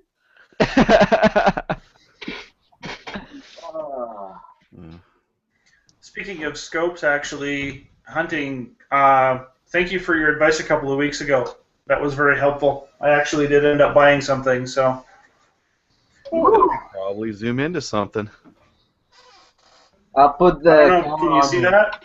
I'll put the camera on you. Talk about it. I don't really know tons about it just yet. It's a Loophole VX3L. 8.5 to 10 by 56. This is a by 50. It is the 3.5 to 10 by 50, but it's got that divot, so it hugs that rail the barrel like crazy. I'm really happy with that. It's on some fairly low rings for its size, and the eye box thing that you were helping me with is totally in this scope. It's awesome. I'm surprised that that's only a 50. That looks bigger. It does. I think that's just because it's so low. But yeah. what's that? What's it shoot? What is it for? What do you? Oh, this is my hunting rig. Ooh, fancy cat. Yeah. Okay, Clemen, on the front ring there, like, that's not pushed up against the kind of tapered part there of it at all, eh? Nothing's touching. No. Cool. I'm not sure if I could even get in there really, but nothing's touching. It's everything's got about at least a 16th of clearance, if not closer to an 1/8. Well, I just mean where the ring goes, and then it goes to the taper part out to the front lens. Oh no, really it's very, very close. But it is a millimeter or two away. Okay. I slid it forward, but I mean, just for eye relief and where it fit in my for me, I had to push it there because there's actually a pin mating this ring to the action. These are actually the Sacco rings. Okay. So I can't move this ring at all. So that's pretty much just how it had to be. Okay. Anyway. Just that's what I normally, like, you don't want the ring really pushed up on the. No, exactly. I mean, I can't really show you on the camera, but there's a millimeter there anyway. So. Yeah, it just, like, from the camera, it looks like it's so close. Like, I'm like. Yeah, I'm not super thrilled about how that worked out, but it isn't pushed in there. It's fine. Right. Cool. What does that shoot? Like, what caliber does that shoot? This is a 7mm Rem Mag. Okay. I think you might have already said that, but I missed it. And I like the stock a lot on that too. It looks really nice. Yes, thank you. That's aftermarket, but it fits me very, very well. It's pretty sweet. I mean, I like the pattern a lot. That's what they call forest camo laminate. What's that coming out on weight? Sorry? Did you just drop the KSG? No, it's fine. That was actually Hello Kitty that I just dropped. Oh look, it's Hello Kitty. Oh my god! Oh my god! I want a stock like that for my AR. Yeah. That's just painted. I just painted that. It's one of those cheap Cincinnati deals. Sweet. But before is that the gun that if you forget your gun, that's the one you're shooting? That's right. Nice. Clayman, how much is what's the weight on that 7mm, and then you gotta talk about that Cincinnati because it's so fucking snazzy. I haven't weighed the whole thing. I can actually run and do it right now if you're curious. Switch off me for a second because I'm curious now too. But yeah, who's got gats to show? Hunting, what are you gonna sell? Oh yeah, I wanted to sell a gun. Yeah, sell it. Let's do a live sale. Sight unseen, I'll give you a bottle of Sobieski for it. Oh fuck! You're finally getting rid of it? Well, I got too many shotguns. Here, get some Bullshit. here. Yeah. He's gonna cream his pants because he wanted that exact gun. I told him to. Forgive my newbiness, but what am I looking at here? I didn't really see it anyway. But an 870 Wingmaster. So and it's old. There's the Magpul stock on the back there. 870 Wingmaster. Let's see here. Magpul 4N there. Big ass mag tube. 28-inch barrel. Where's the shoot? Shotgun What- shells. 12 gauge. Thank you. 3 Come on, inch, 2 Israel. Come 3/4. on now. Yeah. No, it's smooth because it's so old and it's been in use for so long that it's nice and smooth. 3-inch but, chamber, does it have chokes? No 3-inch chamber. This is old, so this is 2 3/4. Full choke on the barrel. Yeah, so Chris, that means don't put 3-inch in it. Is that the Wingmaster you were looking to sell? Yes, that's the one I Oh. told you about. Well, So, yeah, I asked for pictures and then I assumed you sold it because you didn't get back to me. I sent you pictures, didn't I? Nope. Oh, I took them and everything. I put them on. I bought a Pardis now, so sorry. Adriel, what are you selling it for? Not that I I don't can buy know. it right now, but I what don't are you know. what are you starting at, Adriel? What are you starting at? Well. Wait. Do you want me to give them a number? Because I'll give them a number for you. Okay, you give them a number. Let's see, the gun, the stock. How many in the tube? No. Any other guts been fucked with, or is it stock in the guts? It's all stock. Okay. You got the wood for it still, or just the Magpul? Wood's gone. The wood was crap. It was all beat up. You want And, to how many in the tube? Adriel, do you want U.S. prices for the Magpul stuff, or do you want to get Canadian prices for the Magpul stuff? Canadian prices. Okay. That is a really long extension tube. Yeah, I was gonna say that extension tube probably is by itself $120. $100. $100 is what I paid for it. Okay. How many is that tube?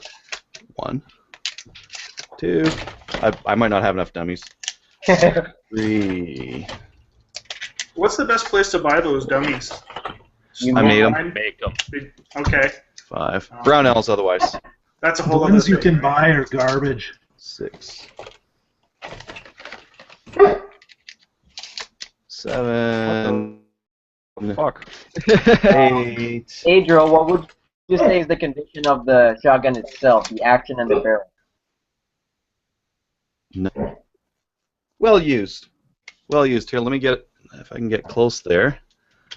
You can see there. It's a bit patchy. Yeah.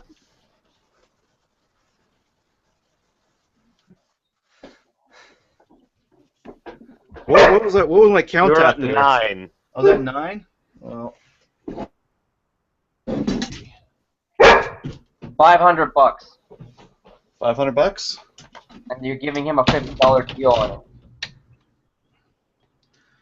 Let's see. Where's my extra shotgun shells here? Post that on CGN for $550, and you get somebody paid for that.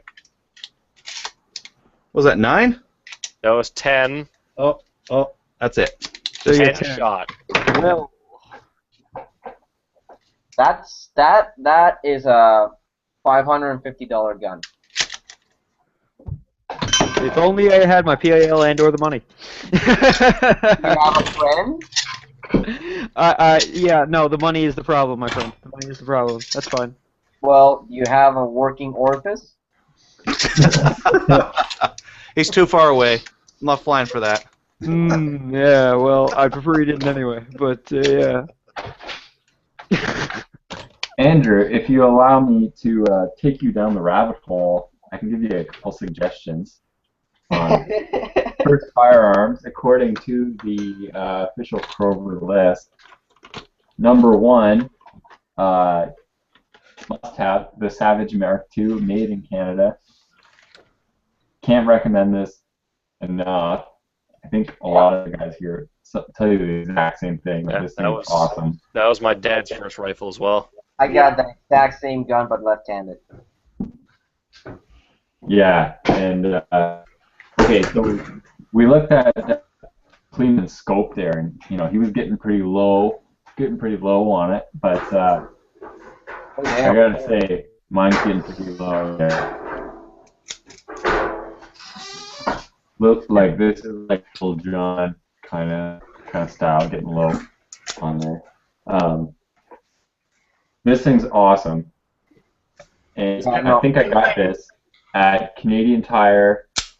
They gave me a $50 card or something because I bought a fish finder or something like that. Anyways, I got this thing for under $200. Yep. And this is the Mark II G. It's not the heavy barrel, but even the friggin' like stock barrel on it is, Yeah, it's got a beefy you know, barrel. I don't know. Retail Yeah, now on it's those is about stock $279.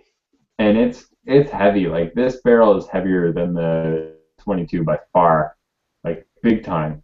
Like you put this barrel on That's 1022, awesome. it would be a friggin' heavy barrel. Mango, that is so fucking cool, man. What is that? Talk about it. It's a what I have here is actually a 12 gauge water bottle. That's cool. The 12 gauge thermos. Yeah, you unscrew it and it's just like a regular thermos. Oh, I want that. Yeah. I got it off Amazon. I think it was like 20 something bucks, 30 bucks maybe. Well, I'm looking that up now. Amazon. Hey, you gotta pay for a part. There's no buying shit right now. Yeah. Different account. Hey, Clement, is that one of the Savage Mako rifles? No, it is a Mark II BVTS. It's a race gun. Is it in 17 or 22? This is in 22 LR. Heavy. Cool. Oh, yeah, look at that Now makes it barrel. $45 almost. Sorry? I'm sorry. No, I'm talking about the thermos. I'm sorry. Oh. I'm sorry. Yeah, post a link. Oh yeah, sure, will do. I just found it for $33.24, but it's a different one than the one I purchased. Okay, I think I found the one you purchased, so I'll post that, but you post that one you're talking about. That's I'm on my phone. that Oh, Savage okay. is on that list for a reason. I would buy that first. That thing is fantastic.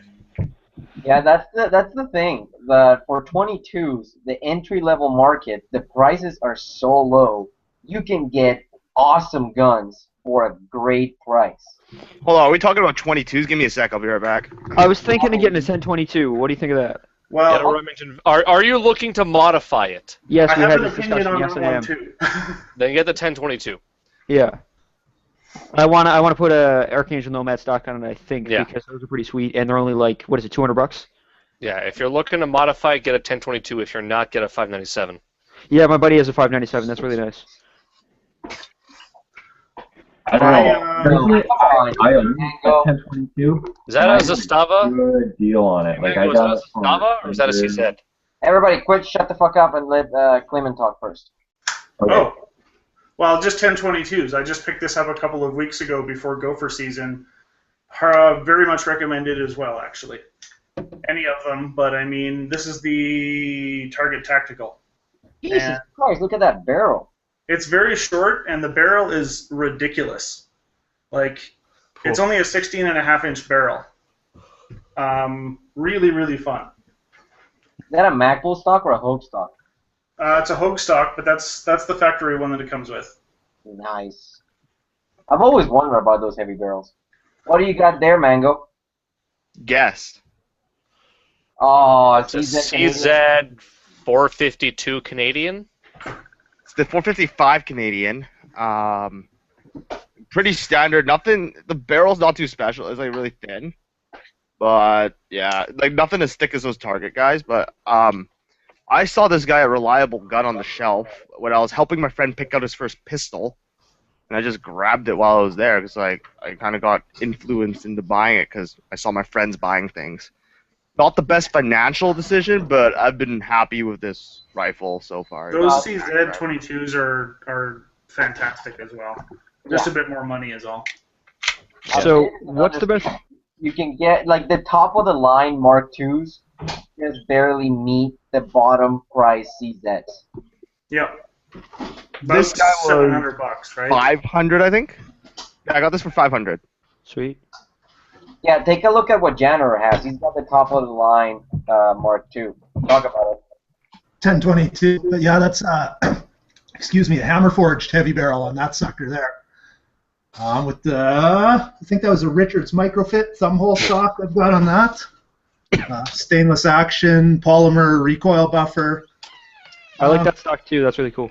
I like the wood. Yeah, I picked up this one. I've actually got one with the forest cam, or whatever you called it, on my 17. Actually, I like that color quite a bit as well. But yeah, this thing is it's actually surprised.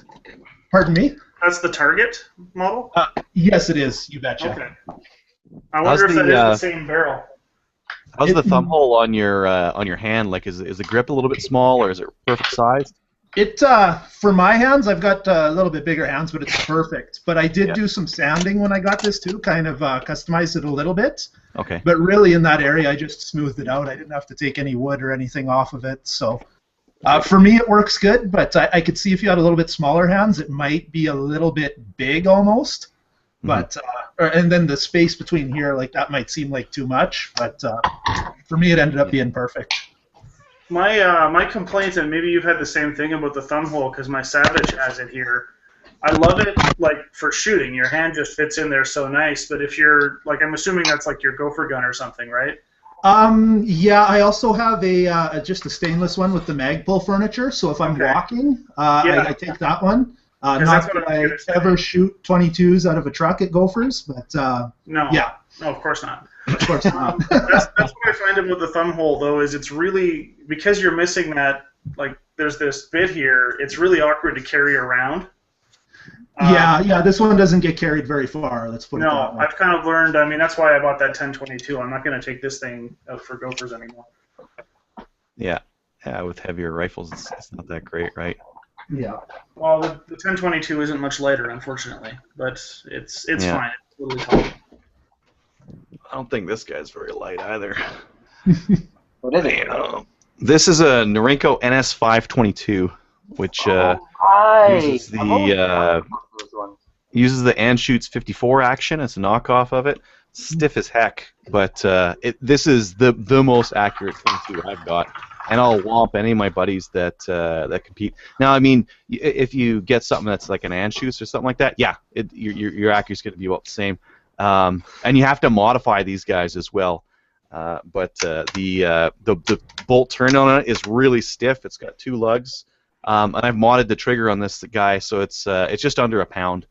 Well, I mean, you said you get an Anschutz. I mean, an Anschutz is $1,000 22. Like, yeah, and this, I think it was like 200 or 250, somewhere around there. But it needs work. I bedded the stock. I smoothed out some of the action. I worked on the trigger. Like, it's not like ready to roll out of the box. Yeah, I mean, Norinco, I wouldn't expect it to be ready out of the box, but it's good to hear that it's at least good, you know, if after some modification. They copied a good action, right? Yeah, well, you know. Yeah. So does Norinco is Norinco as like hit or miss, as I've been told, like quality control, out the window, just like you can have a perfect whatever, and then somebody else can get the exact same gun a day later, and it'd just be miserable. Yes. Yeah, well, you have to remember that Norinco is just a conglomerate of like Chinese companies that make guns, and then dip out of like the Norinco name.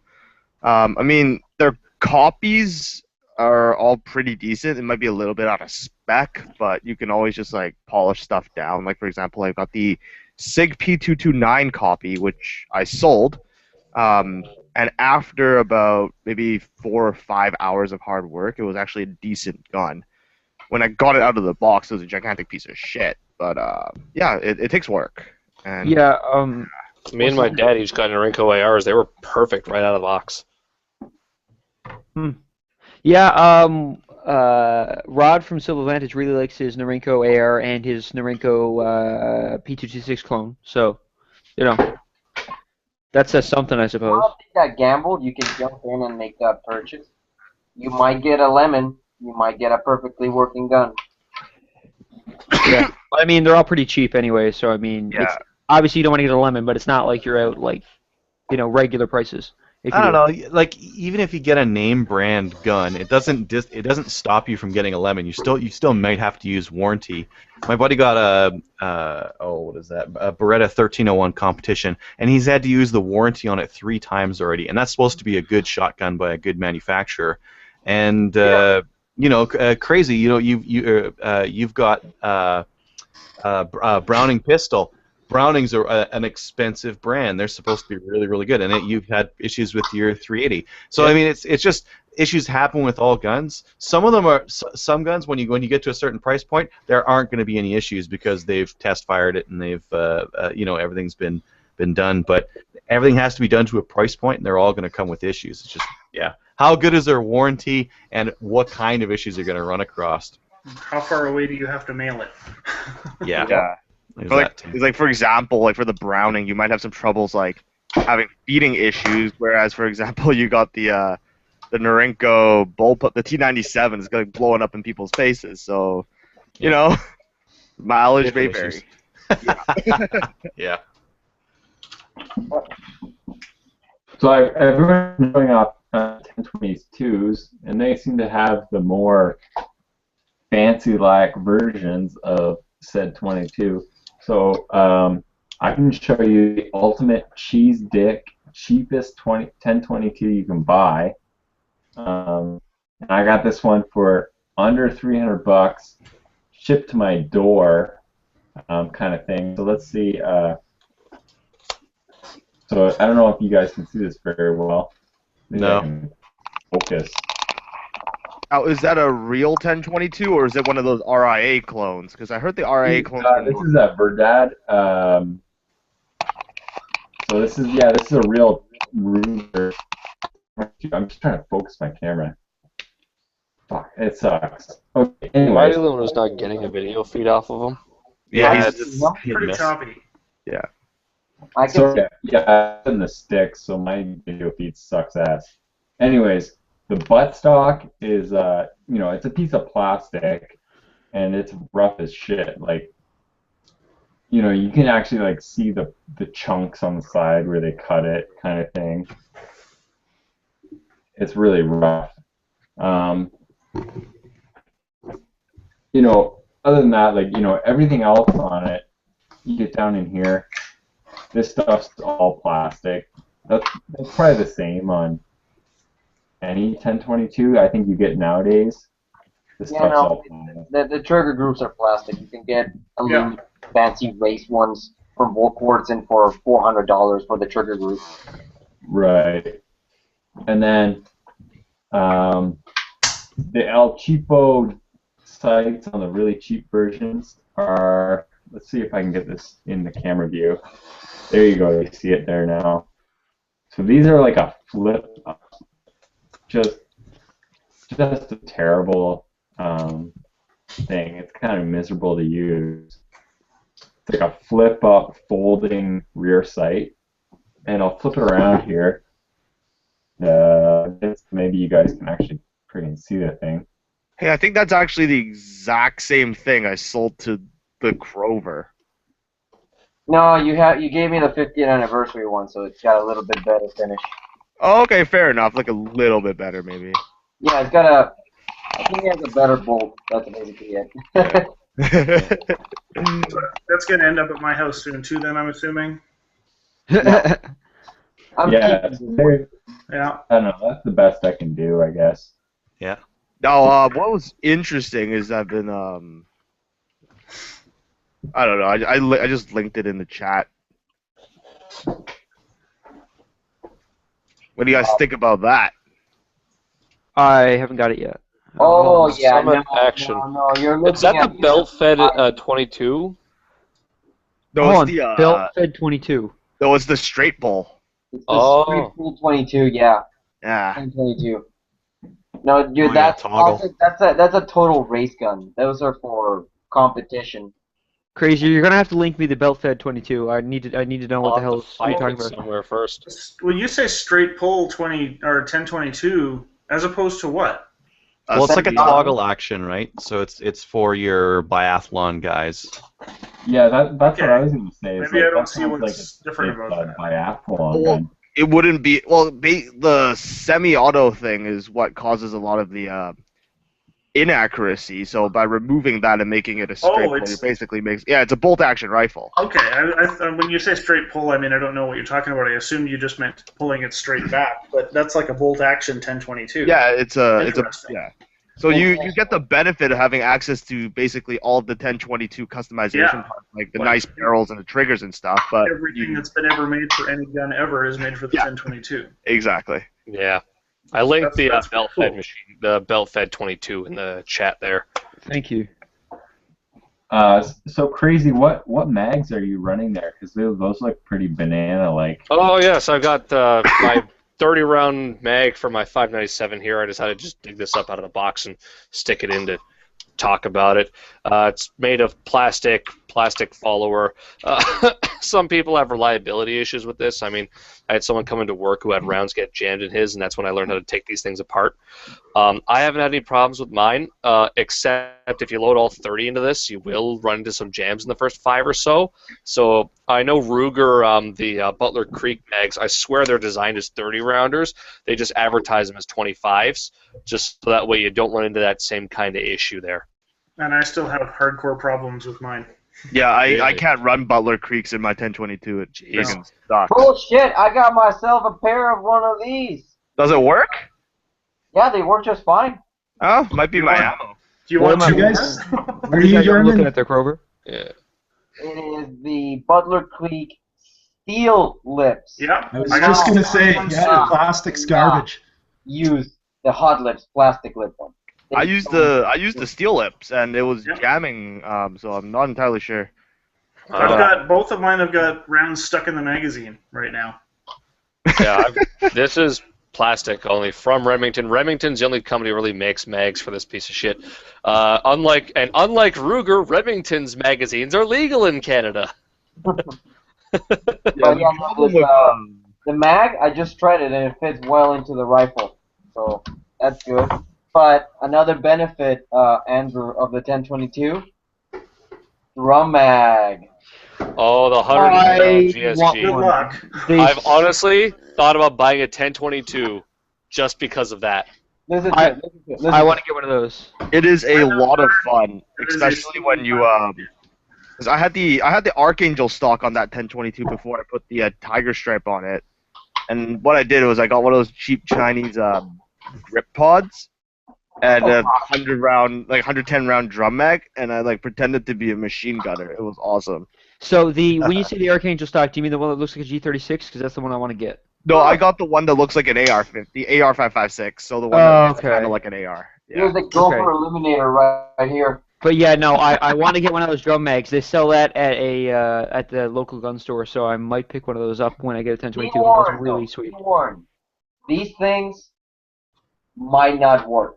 Straight up, just won't work. I've Awesome. heard some of them jam like a motherfucker. The issue was, actually I can pretty much explain that right now. The issue was, 1022 magazines have a very, very distinct shape. And they're very, very square. These magazines were made for the GSG-22 MP5 clones. And their heads were ever so slightly wider on the bottom. So what I had to do was take a file and take the sides of the magazine so that they would fit into the magwell of the 1022. Hmm. That was a problem only with the first generation of magazines, of those magazines that were imported into Canada. The next generation of them came with the sides of the magazine head cut to the side down a little bit, and they also came stamped in great big letters on the back of the plastic for 1022 rifle only. This first generation doesn't have any of that. But there's concerns. Didn't they do that on the second generation? Because the first generation ones got banned because they were also for the Charger pistol. Like that. No, they just didn't specify it. The reason the 1022 BX25 mags are banned is because Ruger was were retarded, and they specifically put it on the box for the 1022 rifle and the 1022 Charger pistol. That's it. If they hadn't done that, we would have BX25 mags. And actually, it is hilarious in the stupidity of the law. I was once in Bass Pro in Calgary. When walking through the aisles, at the end of an aisle were the X25s. And you didn't buy them? Come on, man. I don't want to be in possession of a prohibited device, buddy. Well, if you buy it from Cabela's, it's not your problem. Well, Yes, it is, and Yeah, it's it Cabela's becomes problem. your problem. Well, it becomes my problem. Yeah. I bought it at Cabela's. What's the problem, officer? Well, yeah, I promptly went up to the front counter and was like, "You guys know these are illegal, right?" And they're like, "What are you talking about?" So I was like, "Fuck this! I'm out of here before." Oh, you freaking fud! You're like ruining the fun. Well, no, the problem was some jerk off is gonna walk in there. He's gonna go, "Oh, my fucking Butler Creek mags don't work for shit. Maybe these Ruger ones would work." They're gonna buy it, go home with a prohibited magazine, and they won't know any better. Narc. Hey man, listen. On April 1st, you revealed his RCMP. So I mean, come on now. Actually, yeah, I'm Totes RCMP. Totes. Speaking of the 1022s, is anyone else running a Hot Lips loader? Oh, I own suggest one, you but I wouldn't should. exactly say that I'm running one. Really? I You can't like get the it? stupid thing to work. Really? Mine works like a charm. I actually bent several 22 LR rounds. Like the whole casing was Wow. bent, still hot with that thing. I gotta try it some more, but I think that's actually what jammed the rounds into my Butler Creek magazines. Jenner, I've actually never seen those things in action. Can you like unload a mag and pop it in there and see if it works? Let me check. I have to see if I've got any unloaded mags, but yeah, I could give you guys a demonstration if you hold on a second. Use that. Holy shit! You know what I just noticed? My rear ring on my scope here is loose. Uh-oh. You know, one other thing was having Loctite. some difficulty holding the zero last time I was at the range. Should have used Loctite. Oh. It came like this. If Remington didn't use Loctite, it's their fault.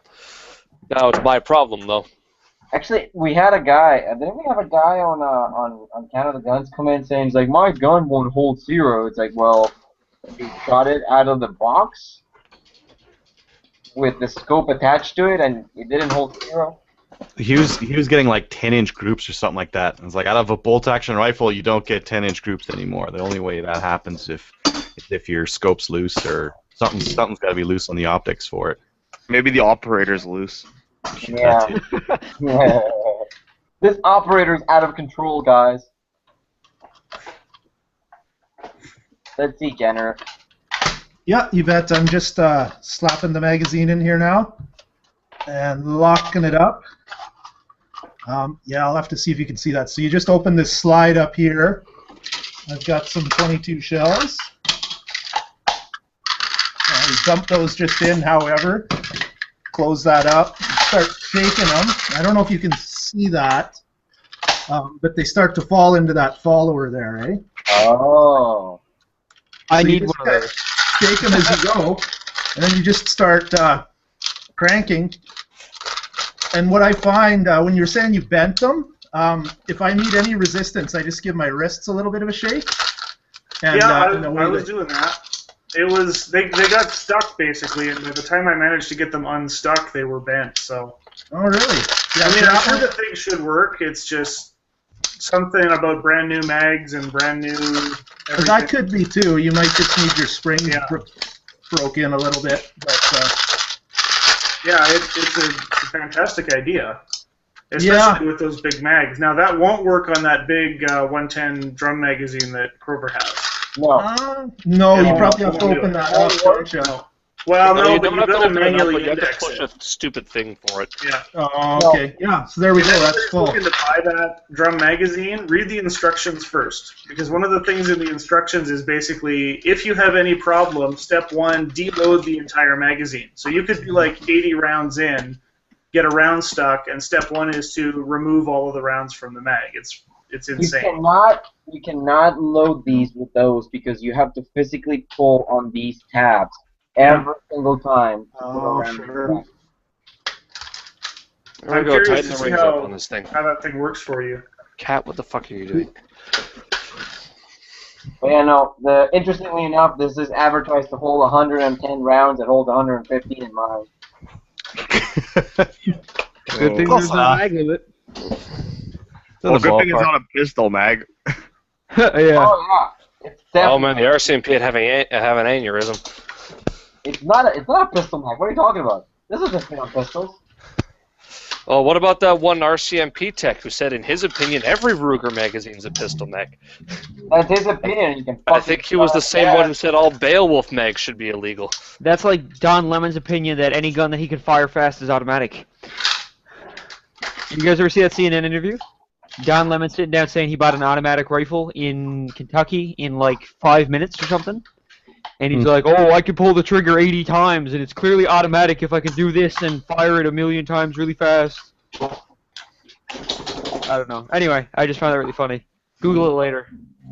He's clearly stupid. That's about all I have to say about It's that. Don Lemon, man. Of course he's an idiot. Listen, that's not a surprise. I want to tighten the ring up now, so no more wiggling around. This screw was loose on this one too here. So, I mean, 4 years I've had this gun and just now noticed that it was doing that.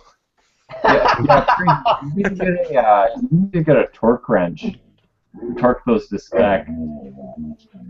Yeah. I have no idea what spec even is on these. You should be able to go on, whoever made your rings, you should be able to go on their website and they should have the I don't know who made these rings. The gun then came with the scope and rings 15 on inch it. pounds, 15, 20 inch pounds max kind of a thing. You wouldn't want to go too tight on them. Yeah, I know. I just cranked it down until it started giving me a bunch of I cranked it and I'm like, okay, that's resisting now. It's fine. Anytime you can't find actual specs from the manufacturer or something, if you can figure out what the thread of the screws is, you can actually figure out what the standard torque spec for that thread is as well. Like just engineering documents will have that. Just go until you strip it a little bit and then you're good. Yeah, just back it off a little after that, then you're fine. Yeah. All right. Does anybody have any other guns? Yeah. Well, okay. So here's one thing for Andrew, because he doesn't have his pal yet, and he's like, I'm willing to bet he's a young guy, he's probably a student like me. And So you have to say that again. I couldn't hear you. I heard okay, so I'm assuming that you're probably like a student like me, and you're cheap as fuck, and you don't have a lot of money. Well, I'm working quite a bit this summer. I can probably drop $1,500 or $2,000 on guns if I want. Okay, never mind. Forgive me for assuming you're that cheap. No, don't worry about it. It's fine. It's whatever. You said you like milsurps, so get yourself a fucking SKS in, $200 probably off the CGN or something. You can get a decent shooter, and it's quite a bit of fun, and the ammo is cheap, and that's like one of the differences between some of the other milsurps, like if you get a Enfield or a K31 or any kind of Mauser or something, you get the SKS. It's cheap to shoot, and I don't know, whatever. For the accuracy you get out of it, it's fun enough for what you get. Yeah, I do a lot of tire kicking at the local gun store, and one of the guys I chat with a lot down there told me that whenever I want to, just go down and let him know, and he'll put my name down, and when the next shipment SKS comes in, he'll pick out the best one and give me a call, and I'll just go down and have a look at it. Yeah. Sure. Well, I'm not at my computer, so you're going to see a blank thing here. But with SKSs, there's actually a bit of an interesting thing going on with the markings on them. New ones in the country have markings from import from Russia that older ones do not. So that's something you're actually concerned about. You might want to be looking for an older import SKS that is unmarked, because newer ones will actually be stamped that they are Russian fucking import. law the liberals put in? Or like the UN thing? Yeah, well, I'm not sure if it's that, but I hear it's required by Russian law, but the older ones were imported from the Ukraine, and it's not law in the Ukraine to do that. Okay. I'll keep that in mind. Just give me 1 second here to find something interesting.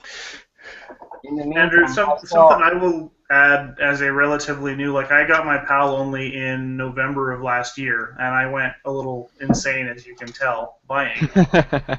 Yeah, you're buying everything Kroger will sell you. Well, that's only a recent thing. It was way worse before. Fair enough. Oh, I'll help you get wars again. Yeah, fair. Yeah.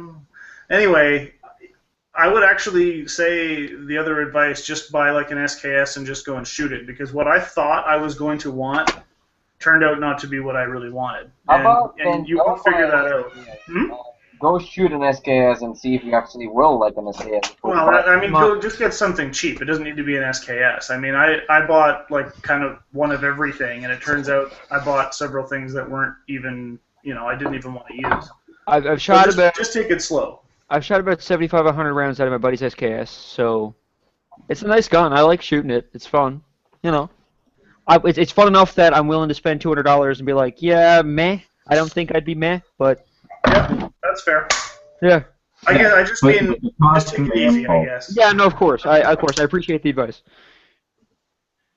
Yeah, Sorry. Just the cost of ammo to like actually go out and get trigger time. It's like you can go out for half a day and drop like $20 on ammo. Like that's pretty good.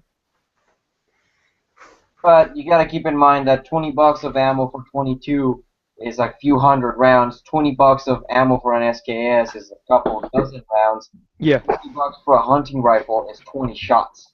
Yeah. Yeah, well, that's why you got this other guy here you bought first, which is the Mark 22, which is awesome. Yeah. And you got his first, and he was your first rifle, and it's awesome. What does I'm just curious because I've been meaning to look up. I just don't know. What does like decent 223 run you? Because I'm not buying a 223 gun this year, I don't think. But like next year. Cheap 223. You can find like decent 223. Decent Like a bolt action or a semi-auto. If I was for bolt action, I was thinking of the bolt action for hunting coyote because I'm going on a trip to Labrador for hunting next. You wondering the price of the gun or the ammo? The ammo. I'll figure out the gun later. 60 cents a round. Yeah. That's for FMJ. Like if you're gonna go do hunting, you're gonna be way more than that. Yeah, it's gonna be $1 a shot. You're a lot better off if you're going to hunt 223. Getting like a Lee loader. Like I found that I can reload 223 for even cheaper than you pay for FMJ.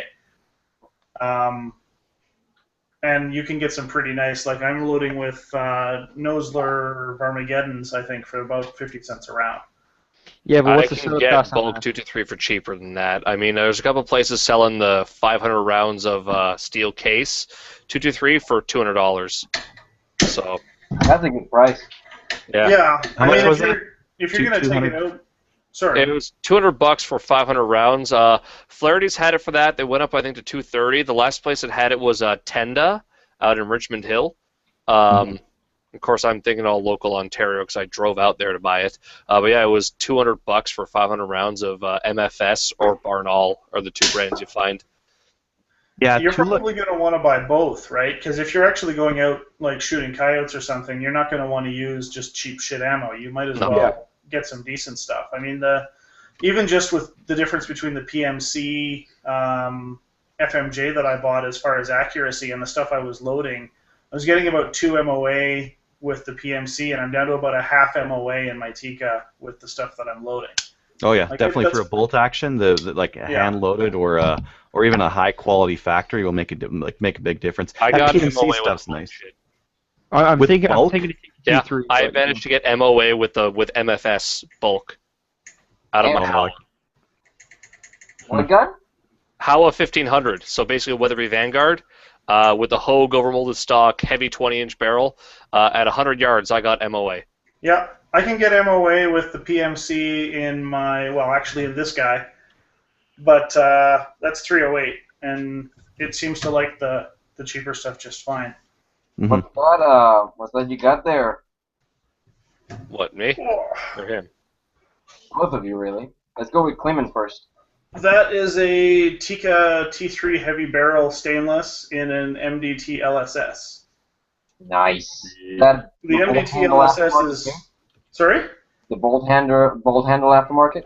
Bolt handle and the tailpiece of the bolt are aftermarket. I wanted them to... They're plastic. That tailpiece is plastic, and I wasn't real fussy about that. So that one actually matches pretty well. That looks that good is as a fuck. ATRS, Picatinny, and rings, and a Vortex Viper. And you're getting MOA with bulk ammo. Yep, Fucking right, bro. all day long. 1,000 rounds for 380. Jeez. Used to be 340 when I first started buying that stuff, but Yeah, it's a little bit more. I don't know. Like I like the PMC is right around 50 cents a round too. That's not bad. The American Eagle you can get at 44. Where'd I see that? Yeah, 223 though is not too expensive. It is 44 because I just bought 1,000 rounds of American Eagle from the ammo source. Yeah. Yeah, SFRC. Woo! Yeah, that's where I got my SVT from. Are they better? Like I've been buying. I found Canada Ammo a little more reliable. Just buy whatever is cheapest. Whoever sells it. Canada Ammo, I bought ammo from there because they do free shipping over $200. So. Yep. I just convinced my friend to buy 1,000 rounds of 9mm and then tack whatever I want under the order. Yeah. That's the way it is. I've done that with a buddy. He's like, oh yeah, I want to buy like a crate of SKS ammo. Oh, throw in a couple of boxes of non-corrosive Mosin food. Okay. Mm-hmm. Yeah. What's the best 22 ammo in your guys' opinion? No, What's no, we're not getting into that because we'll be here the rest of the night. Okay. God. Ask that on the subreddit so everyone can go murder each other arguing about it. So what's absolute shit then? How about that? Winchester Wildcat. You know, the best way I've ever heard it put is if you go to buy it and it comes in a box and it's all loose, don't buy that.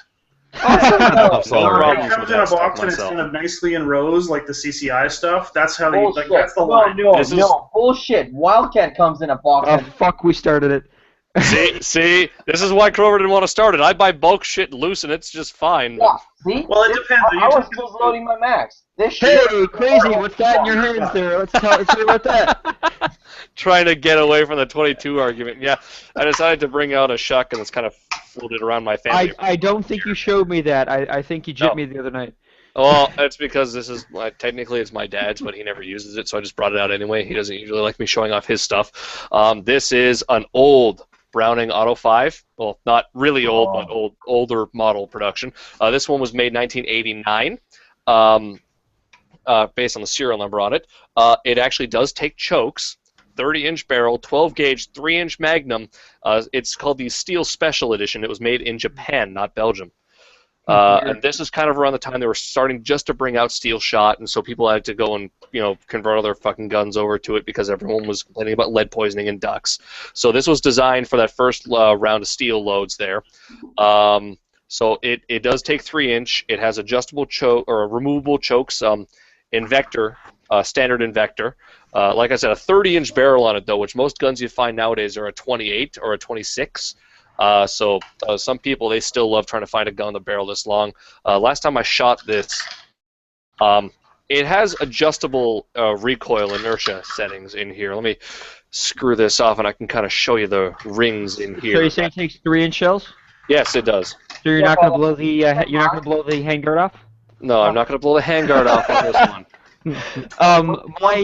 In mind, Andrew, one thing to keep in mind with shotguns is if you get a shotgun, it doesn't matter what size chamber you use or you get, because nobody ever shoots 3-inch or 3.5-inch unless you're hunting.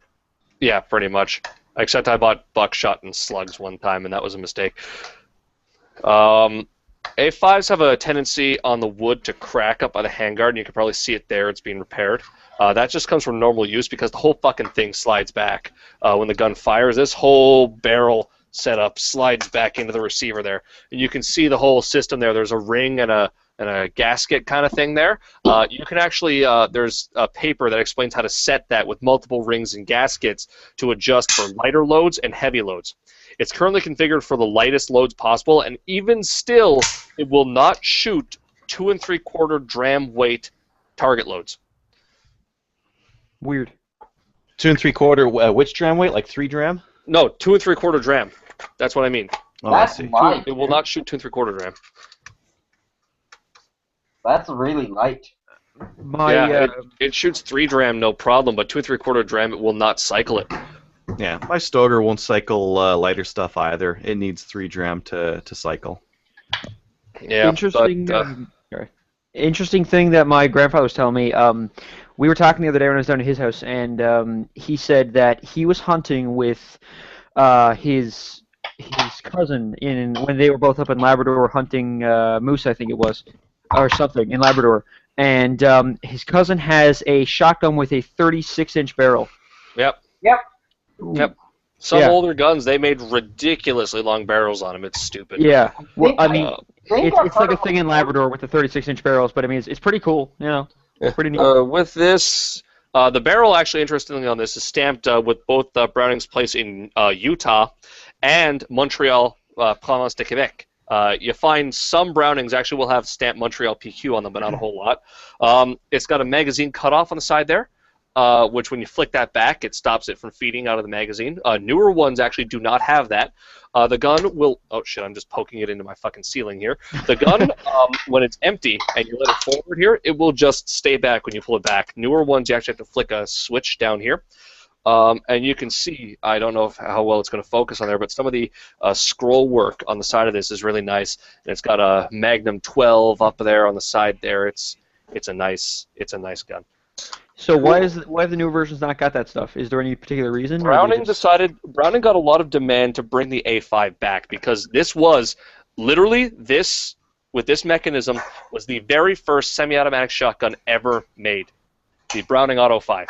So it was immensely popular because of that. And Browning had a high demand when they discontinued it in 1999 for it to be brought back. So sometime about 3 years ago, they brought back the A5, just the look really. People wanted this humpback look and the way it looks. They changed the entire way the mechanism in the gun works. And they actually got rid of some of those convenient features that they had on the older models because they had it on some of their other models like the Maxis or the Silver or stuff like that. So they didn't want to detract away from sales of those ones with those features, but they wanted to appeal to the people who wanted an A5 for the looks.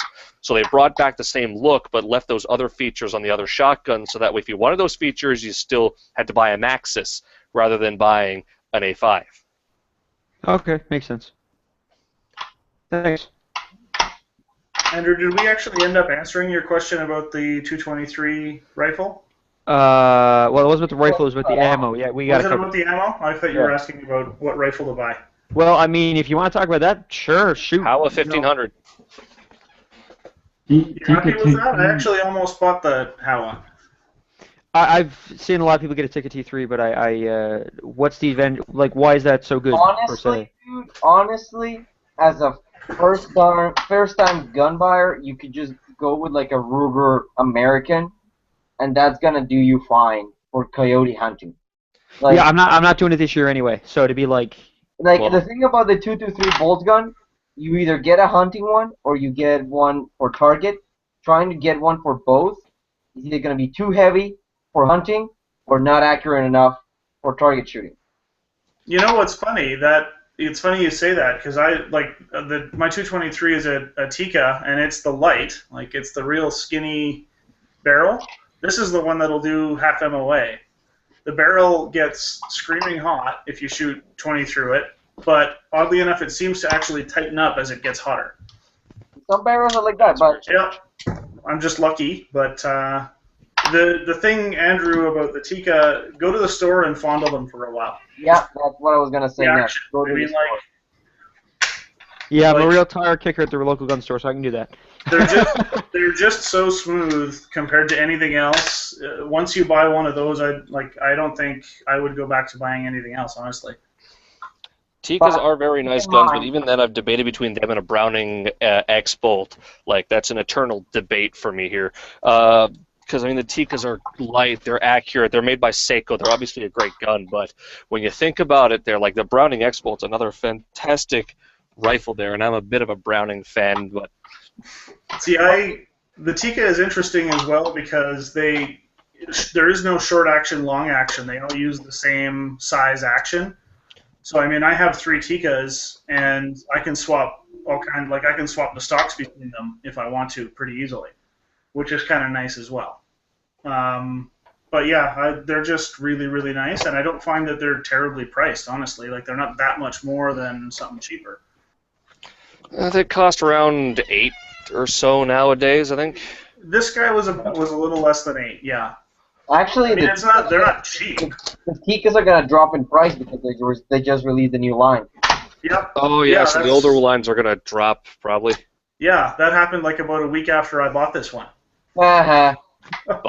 But for the price of a Tikka, you can get this with a scope attached to it. Not a great scope, but a scope attached to it nonetheless. Yeah. I'd have to get a new one, but yeah, sure. That's a what? This is the Howa 1500. Yeah. So that basically was the Weatherby other one Vanguard. that I almost bought. 20-inch heavy barrel on it there, so I can shoot this damn thing like all day long. It's not too heavy, but then again, I'm used to carrying a 20-pound laptop every day, so nothing's heavy to me. How do you spell Howa? Howa. Yeah, I think it's Gross River that carries those, right? Yeah, and that's Profit River. Profit River. Profit River. That's right. who I bought this one from. Is Profit River. This was my tax return last year. Went to this. The only reason I own this rifle and not that rifle is they were out of stock. This was the last one that they had. Actually, was this one. This one's a 1 in 12 twist on the barrel. The new ones they're making are actually 1 in 9. I made a lot of phone calls and asked a lot of questions before I bought this just to make sure it'd be useful for what I needed it for. And yeah, I bought this for target and coyote. It'll stabilize at 55 grain, no problem. I bought some 75 grain Hornady stuff. It does not stabilize them very well, but they still hit the target at 100 yards. Yeah. Yeah, this is 1 in 8. How much is the Howa 1500? This cost $7.99 before taxes and shipping. After taxes and shipping is about 9 something, which is about what a Tikka costs without scope. Yeah. Now the scope it's got on it is a Nikko Sterling made in China. It's not fantastic. I can say one thing though. I dropped this by accident at Silverdale on my foot, and the scope did not lose its zero from being dropped. So I don't think that they're stellar scopes, but I haven't heard anything bad about them either. Like they're totally adequate. Have you bagged any coyotes with that? What? Have you bagged any coyotes with that? Do you? No, I haven't had a chance to go hunting yet. All I've managed to bag is paper and steel. Ah, okay. I've got one of the Stevens 200s that I got for $300 that I use for hunting coyotes, but I popped a better stock on it, bedded it, and accurate as all get out. Yeah, with the Howa, I debated buying the magazine conversion kit because it's a drop plate mag there, as you can see, and I debated buying. They've got like $135 or so. A conversion kit makes it mag fed, but I'm just like I don't really need that right now. You know, if you're using, I guess if you're target shooting, fine. If you're using it for hunting, I actually don't like mags. I tend to drop them, like lose them. Oh, I love them. No, you gotta like unload and load so many times that you go home and at the end of the day you gotta unload. I mean, I get it in theory. That you make the rifle safe through after you get to a fence and you put it down facing away from you from where you're crossing, and then you climb over the fence, and then you make sure the rifle is safe again because it could have loaded itself on the ground. Oh yeah, all that fun stuff.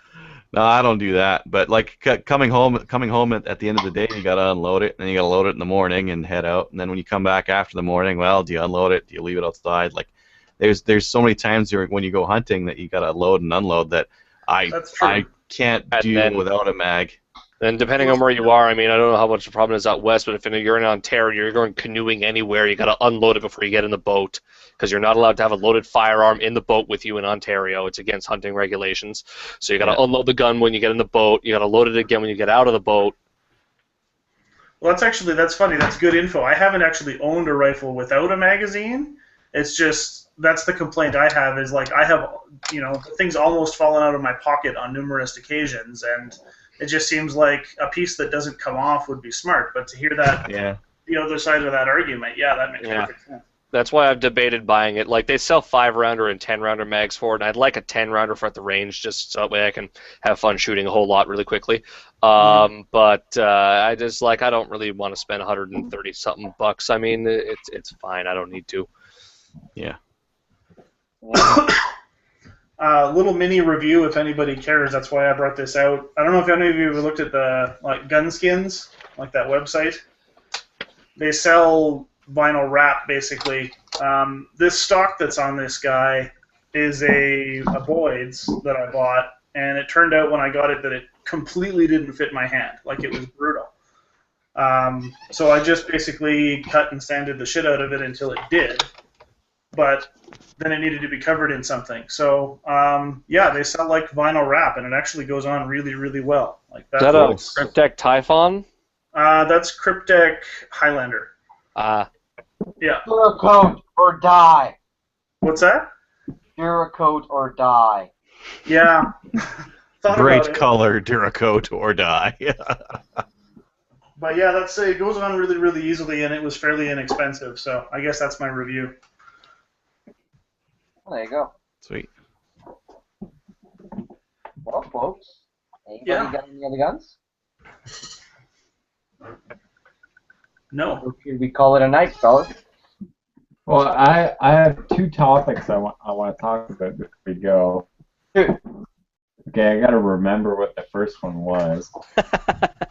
Okay, yeah. So this is the first one. The first one was this was kind of like a recurring topic on the subreddit for this week, was how to take good photos for your posts of your GATs. So, all the photos that I take in my apartment with the blinds open and the sun shining on them. And Yeah. that's not the best way to do it. Ideally, it should be a bright but cloudy day so that the light is nice and diffuse and you don't get any glare. Or a bed sheet, basically, a white bed sheet on the window. Just, White I mean, bed that's sheet going to block light, well, but a light box is a surprisingly easy thing to make. Why are we putting bed sheets on windows? diffusing light. Yeah, for what purpose? I apologize. I got up for a second. Taking pictures of GATs. Oh, okay. Taking pictures Yeah. of anything, really. That's the short answer to that question is light, light, light, light. And at the very least, cut your toenails before you take a picture. Optional, really. Yeah, make sure you're not standing there naked and visible in the reflections of coffee pots and stuff. But Yeah, the mirror or whatever. That's only happened twice, buddy. Come on. I remember I saw this picture of somebody had it like a Craigslist ad posted for a dresser. It was a For like TV naked standing in front of the TV.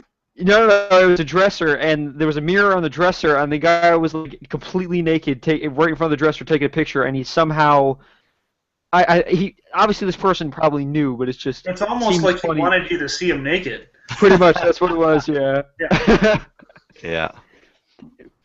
Yeah, I mean, like the natural light's the best. If you can get natural light and get like a bay window with a white curtain over it, badass. That's all you really need. I gotta take most of my pictures at night because my kids are up during the day and they fuck with shit when it's around. So I gotta use flashes, and I end up using these guys here. Yep, perfect.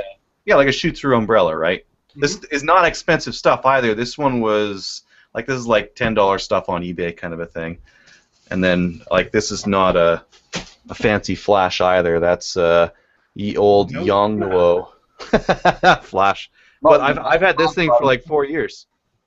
Yeah, that's the thing. You can make a light box easily if you're serious about taking pictures. Well, the thing about a light box is that carpet like me, you can take as many pictures as you want on top of my shitty apartment carpet. And doing a light box for a rifle is a total pain in the ass because they're huge, right? They've got to be really long, and they're bulky. They get in the way. So I mean, I thought about doing a light box, and I actually did one, and then I took pictures of a bow, and it's like, well, fuck this shit. So that's why I went over to flash. Like a roll of seamless paper is not terribly expensive, and then you got 2 of those umbrellas, you'd be able to shoot everything all day long. Yeah, that's what I'm going for. Yeah, I should probably get some seamless paper. The kids are gonna think that it's a coloring wall or something. Well, you know what? There's enough of that paper on that roll. You could give them plenty of it. There's on those rolls. There's legit like 1,500 feet of paper, like those rolls. They're massive. Yeah. Okay, so I'm really actually got really good. We really got good information here. And I was more just referring to like all the shit posts about like shitty, I can see like your shitty carpet and your Burger King bag and all this shit. And that's kind of me there. I mean, I just take pictures of my guns on my carpet because I don't give much of a fuck, and my carpet's got like decade-old cat puke stains on it. So that's I don't give much of a shit. But honestly, the biggest problem I had is even with that, I want people to be able to see my fucking guns properly and hopefully ignore the cat barf. And when I found actually if I were to use the flash on my phone, I just take pictures of my phone's camera because it's more convenient and it's still pretty decent. if I use the flash, it flashes off of high gloss blue, and you can't see shit. So I actually just put it underneath the lights and turn the flash off on my phone and just use the lighting in my basement. Yeah. I want to take a shit post of this. It says heavy loads on this particular gas piston. Just to try to think of a caption for it. All you have to do is put it around your finger and pretend it's your penis and call it as like, this isn't the heaviest load or something like that. Adriel, what mic are you using? Is it Blue Yeti or? Yeah, it's a Blue Yeti. If I would have done it again, I would have got the there's a Audio Technica 2020 or something like that. Yeah, That's supposed to be a little bit better, and not so heavy, right? Somebody wanted me to talk about the trap video that I made. Yes, I wanted to hear about your trap shooting. What did you want to hear about my trap shooting? Just everything. I want to hear the whole story. You say trap video, and I keep thinking like. I only uploaded the last round because the first round I tried to shoot trap with the KSG that Clement has right now.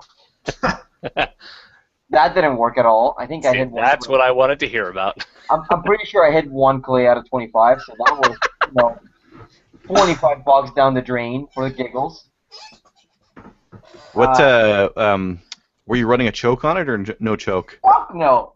Oh, no go. Not gonna hit anything. No, I'm gonna call you out on it right now. It's just the complete and utter awkwardness of trying to aim it. Because first I had the red dot on it, then I had a pair of iron sights, flip-up iron sights that I had. Then I flipped down the rear iron sight and tried to shoot with the front sight. Nothing worked. But Ibmeister, who was there with me, he had a 12.5-inch ghost-ringed Grizzly mag-fed shotgun, and that asshole can shoot that little shit so well. It was irritating. He must have gotten 22 out of 25, 23 out of 25 every single round with that stupid little shotgun. Wow. It has I think it has a modified or maybe just an improved choke on it. That's it. But he kept hitting all of them. Except on the last round when I switched to the over-under and I did a little bit better. Mm-hmm. For some reason, maybe it just threw him off, or maybe he was just tired because he's old. But he didn't do as well. He still kicked my ass, and he still kicked Vargas Faustmeister's ass. He still won. Are all okay? So with clays, because once again, I know nothing about or very little about shotguns. With clays, are they all like roughly the same, or are there clays that are really shit and clays that are really good, or? No, clays are all basically the same. A clay is a clay. Yeah. Okay. Okay. Yeah, I wasn't sure. Okay, because it's They've got some weird sized. Well, they've got some weird sized ones that you can buy, but no one buys them. Everyone runs the regular sized ones because they work in the throwers and all that kind of stuff. But you can get like these littler ones, and you can get ones that you're supposed to like roll, like fling and roll along the ground. That's for the ones. Is that Sporting Place? I think it's Sporting Place. I accidentally bought a box from one. The rabbits and the one and like the trap, like the ones that run along the ground and shit. Yeah. But yeah, I was using my Sony Action Cam head-mounted thing that my girlfriend got for my birthday last year. It's pretty sweet. I got the head mount off eBay about a month ago, and I've thoroughly enjoyed it so far. I look completely idiotic with it on, but it works really well. Nah, man, you're just super futuristic. That's what it is. You know what? This reminds me of the headgear that they had in Aliens. All the Space Marines, they had cameras like this on. Yep. So I feel pretty good about that. I was recording it at 1080p at 60 frames per second, and then I edited the footage using Sony. No, not Sony. That fucking software is terrible. Yep. Maybe I just haven't used it. I was using Windows Movie Maker. I just did that. Yeah, not Sony Vegas. That's terrible. So I used Windows Movie Maker instead. Yeah. It's easy to use. Yeah. Hey man, I don't fault you. I use Movie Maker too. Don't worry. I mean, it only crashes half the time. I've actually never had Movie Maker crash. Surprisingly. Oh, I have. You must be making little videos. As soon as you make a big video, you have a shitload of edits. You click one thing, the thing freezes, and you're done. I make dash cam videos, man. There's a lot of edits there. You can see the crazy shit that I see in St. John's, man. It's I fun. used Windows Media Player or Windows Movie Maker, sorry, a while ago to make a tutorial on how to build a computer when I was in high school. It works. Yeah. Yeah. I just didn't have anything else. DV just asked on the IRC chat if I shot 25 out of 25 while wearing my head cam, would I have to shoot it?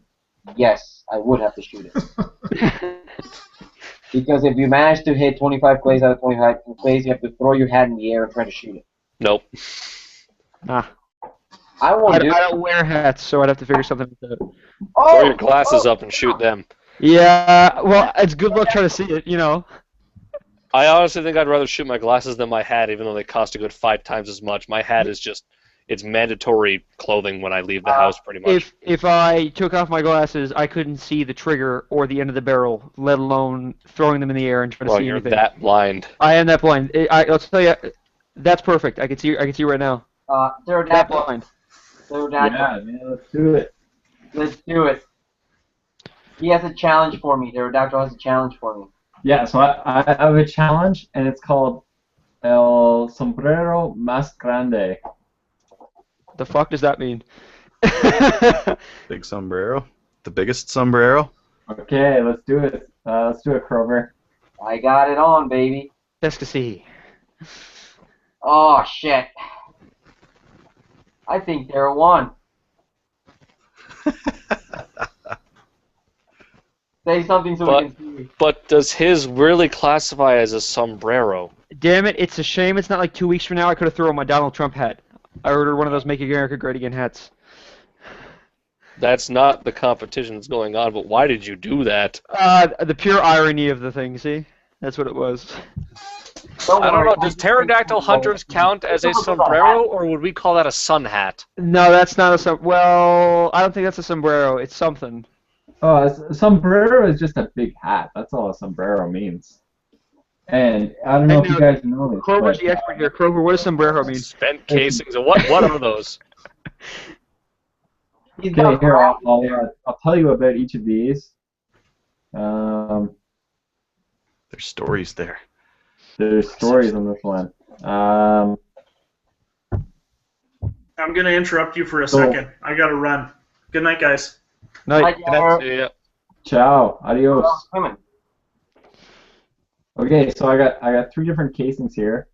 One's a 30-06. I shot a deer with that one. This one is a, let's see here. Oh, I can't even read it. It's a 270. I shot a deer with that one. And this one is a 270 also. What'd you shoot with that one? Paper. Paper maybe. I was just I don't joking. know. Yeah, paper. Probably paper. Actually, oh no, here's the 308. Yeah, I shot a deer with the 308 here. I've got. Was Bambi. Yeah, I got some Bambis, and oh, here I'll show you guys this. Guess what this skull is? Wolf? I feel like that's a coyote. No, that's too big for a coyote. Yeah, it's más grande de la coyote. I don't know what that is. I don't know. I'm not even sure. Bear? No, that's not a bear. Oh, here's Fuck is okay. that? Here's a Actually, small is that a one, black but here's bigger. Grr, bear. bear? Yeah, these are black bear. Oh. So I got a couple of these guys here. So what was the first thing? They're both bear. They're both black bear. Oh, I'm sorry. Okay, yeah. One's a small black bear and one's a más grande. Black bear. El Grande Barrow. Also, en español. else do you got there? What else do I have here? No mucho. Solo and Pedro. Yeah. Not Well, even a cerveza? No, actually, here. Oh, look at this, guys. ooh, So, Mojito. not bad. I had one of those yesterday. But with a sombrero goodbye, let's call it a night, fellas. Yep. Thank you all for coming tonight and for participating. Next week, we'll see you all again. Say goodbye, everyone.